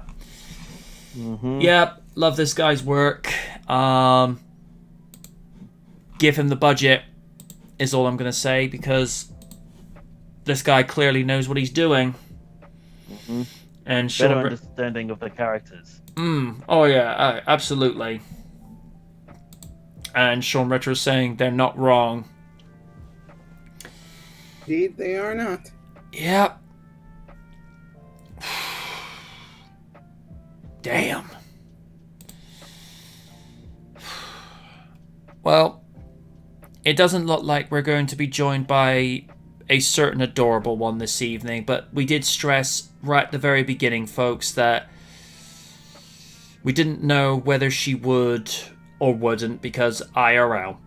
That's all I'm going to say. But when we get her back in, we'll get her back in. I will be contacting her because I have a soundbite for her to record for Jurassic Park 3 that I know she'll be salivating at the chance to record this one in particular. Oh.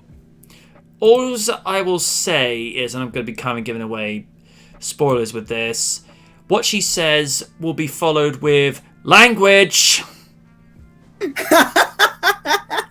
Mm-hmm. But yeah, I'm hopefully going to start work on that soon. Dependent on not whether my IRL situation gets done and dusted, because some of you on the know are aware of my situation, and we'll just have to wait and see what happens, because I've got a lot of stuff going on at the moment. I'm still trying to sell off a lot of magazines that I've been left behind to do with as I need to. Just to give some context, I've been left behind a lot of zoo lad mags.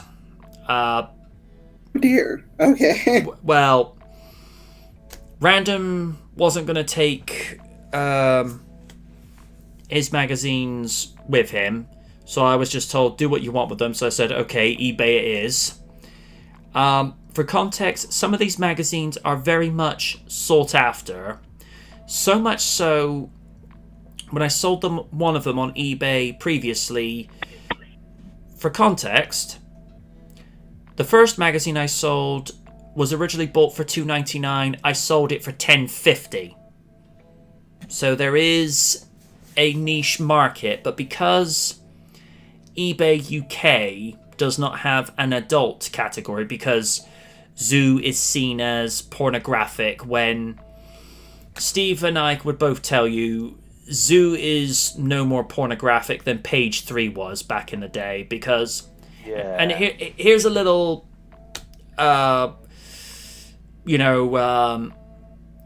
Page 3 knowledge for those not in the know. Page 3 is glamour modding, which one could make the argument it's art, because pornographic would be a description of two people engaging in a sexual act or engaging in the act of sex and what have you. And in most pictures in Nuts or Zoo, they're not even doing anything remotely pornographic. I mean, let's say, for the sake of discussion, back in the day, Sarah Michelle Gellar and Alison Hannigan did a topless shoot for Zoo, and they're just sitting opposite each other in chairs, and they're not even touching each other. That's not porn, because all it is just two ladies sat in a chair with no shirt on. And I know Lids would be like looking, thinking, I'm going to secretly purchase this and hide it away in my wardrobe. Yes, I'll go look at this later. And there's only sort of peering around, yes, I'll have 5 copies, please. No, these are mine. And then there's Raiden, sort of photo bombing in the background. Yes, I'm just going to photocopy these onto my hard drive. Hey there, Buffy. How you doing? Hey, you too. Get out. Go.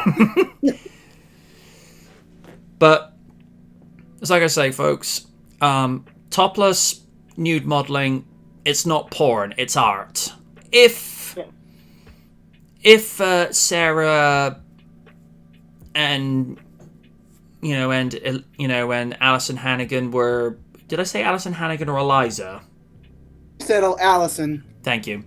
If they were placing hands where they shouldn't be placing hands, then then fine, that's porn. But if they're not even remotely laying a finger on each other, or not even placing their hands where they shouldn't be on their respective cells, then hate to break this to you, but your porn argument, it doesn't hold water. So, by that logic, Nuts, Zoo, it's not even softcore porn. And I've seen things like the Erotic Witch Project, which, when you make that more interesting than the Blair Witch Project, which doesn't require much effort, to be fair. Because I remember seeing that movie in 1999. That movie was bad. And yet, that was considered a masterpiece of filming, yet they go and say the first Scary Movie was trash. It's like, it's a parody movie made by... Alright, 2 of the 6 writers were complete hacks, but the other writers knew what they were doing, because they wanted a parody of things like scream, and I know what you did last summer. But, you know, it was what it was. And like I say, Nuts, Zoo, it's not even porn. Yet, you know, things like Playboy, Penthouse, Mayfair, oh, lordy. Raging will be posting memes of people fainting going, Lord, all day long.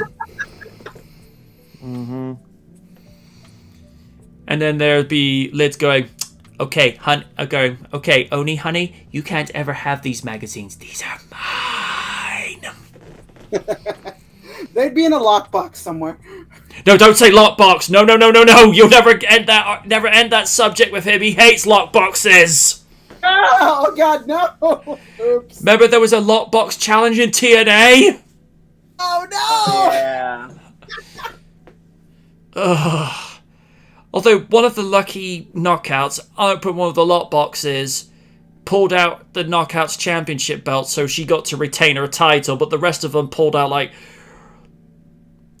Apparently, if I remember correctly, Oni saying this is stuff that not even Vince Russo would write. Oh man. And he wrote some humdingers back in the day. No, doozies, that's the word I was looking for. Lest we talk about 2000s Bash at the Beach, the better. Yeah, Lord. When you make a character called Hugh G. Rection, I've made my case. I would say I believe my point is made, but that could get taken out of context. It's like I say, it's just completely illogical. But they all make the argument, oh, you must think about the children.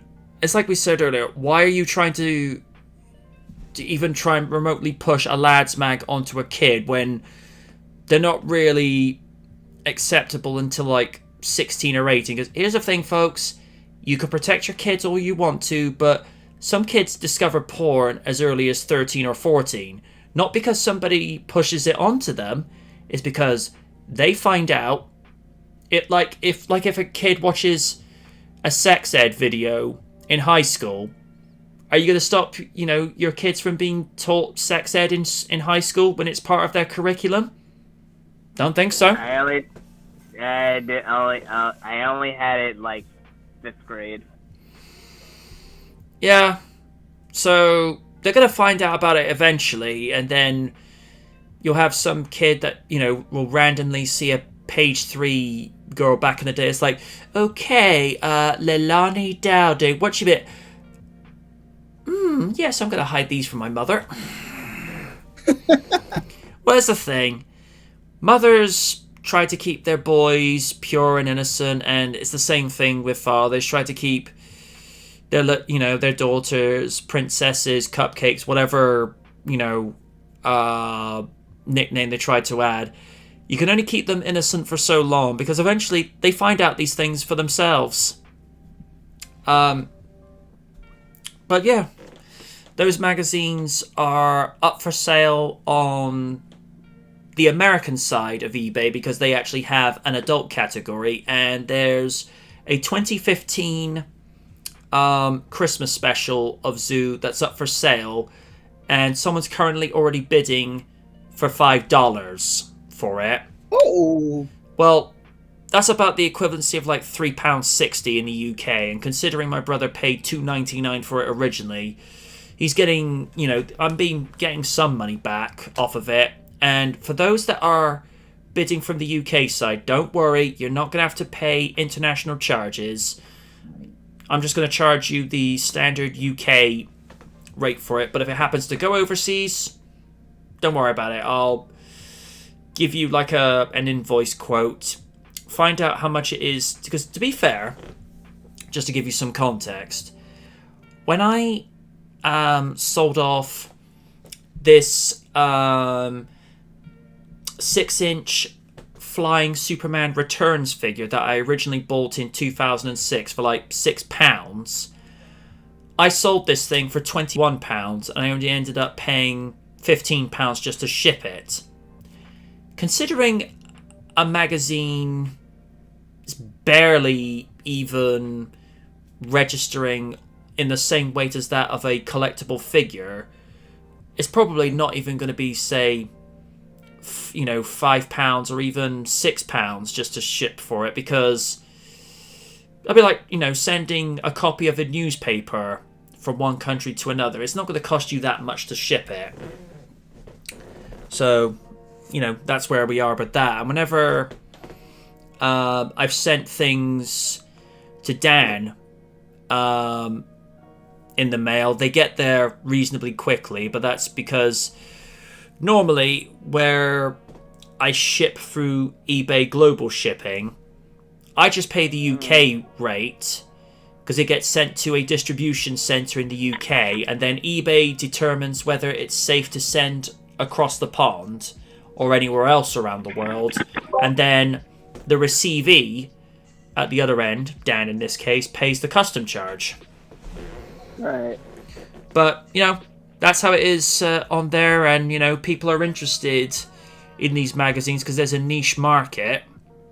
So much so that one of the winning bidder for the first magazine I sold off, I asked him, are you interested in a couple of other magazines? He saw what I had available. He says, I'll give you £20 for 3 extra magazines. And I just said, done. Because realistically, if I'm able to make, say, £10 per issue, let's just say I might make a good couple of hundred off them. Mm-hmm. That's all I'm going to say. And I can finally get my DSLR camera and get to, making videos where there's no hissing in the background.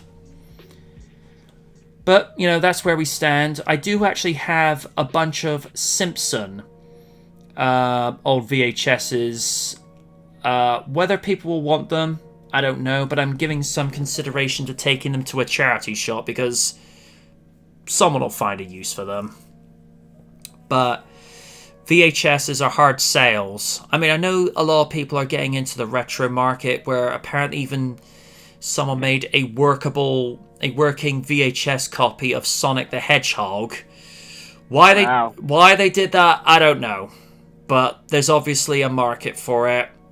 I'll try and sell them off, but I make no promises nor guarantees. And Steve, if I find a couple of issues that you may be interested in, we'll talk deals discreetly over Discord and what have you. Sure. But on that note, I think we'll leave it there because we're creeping back up to the 3-hour mark, so let's not creep back up any further than we need to. So, until next week, we hope you have been entertained, informed, and a little bit weirded out by, seriously, people having to pay a felony charge for a 21-year-old ex-rental. What the hell? I don't get it. I don't want to get it. So until next week, I've been the Knight, saying good night from the Knight. Uh, And don't See you forget to later. check out MJ Knight's Teespring page. Thank you. And check out Raiden's Future Slandering website where he has the list of slandering. He is the founder and president. Jackie from That 70s Show, you next, girl. You damn right.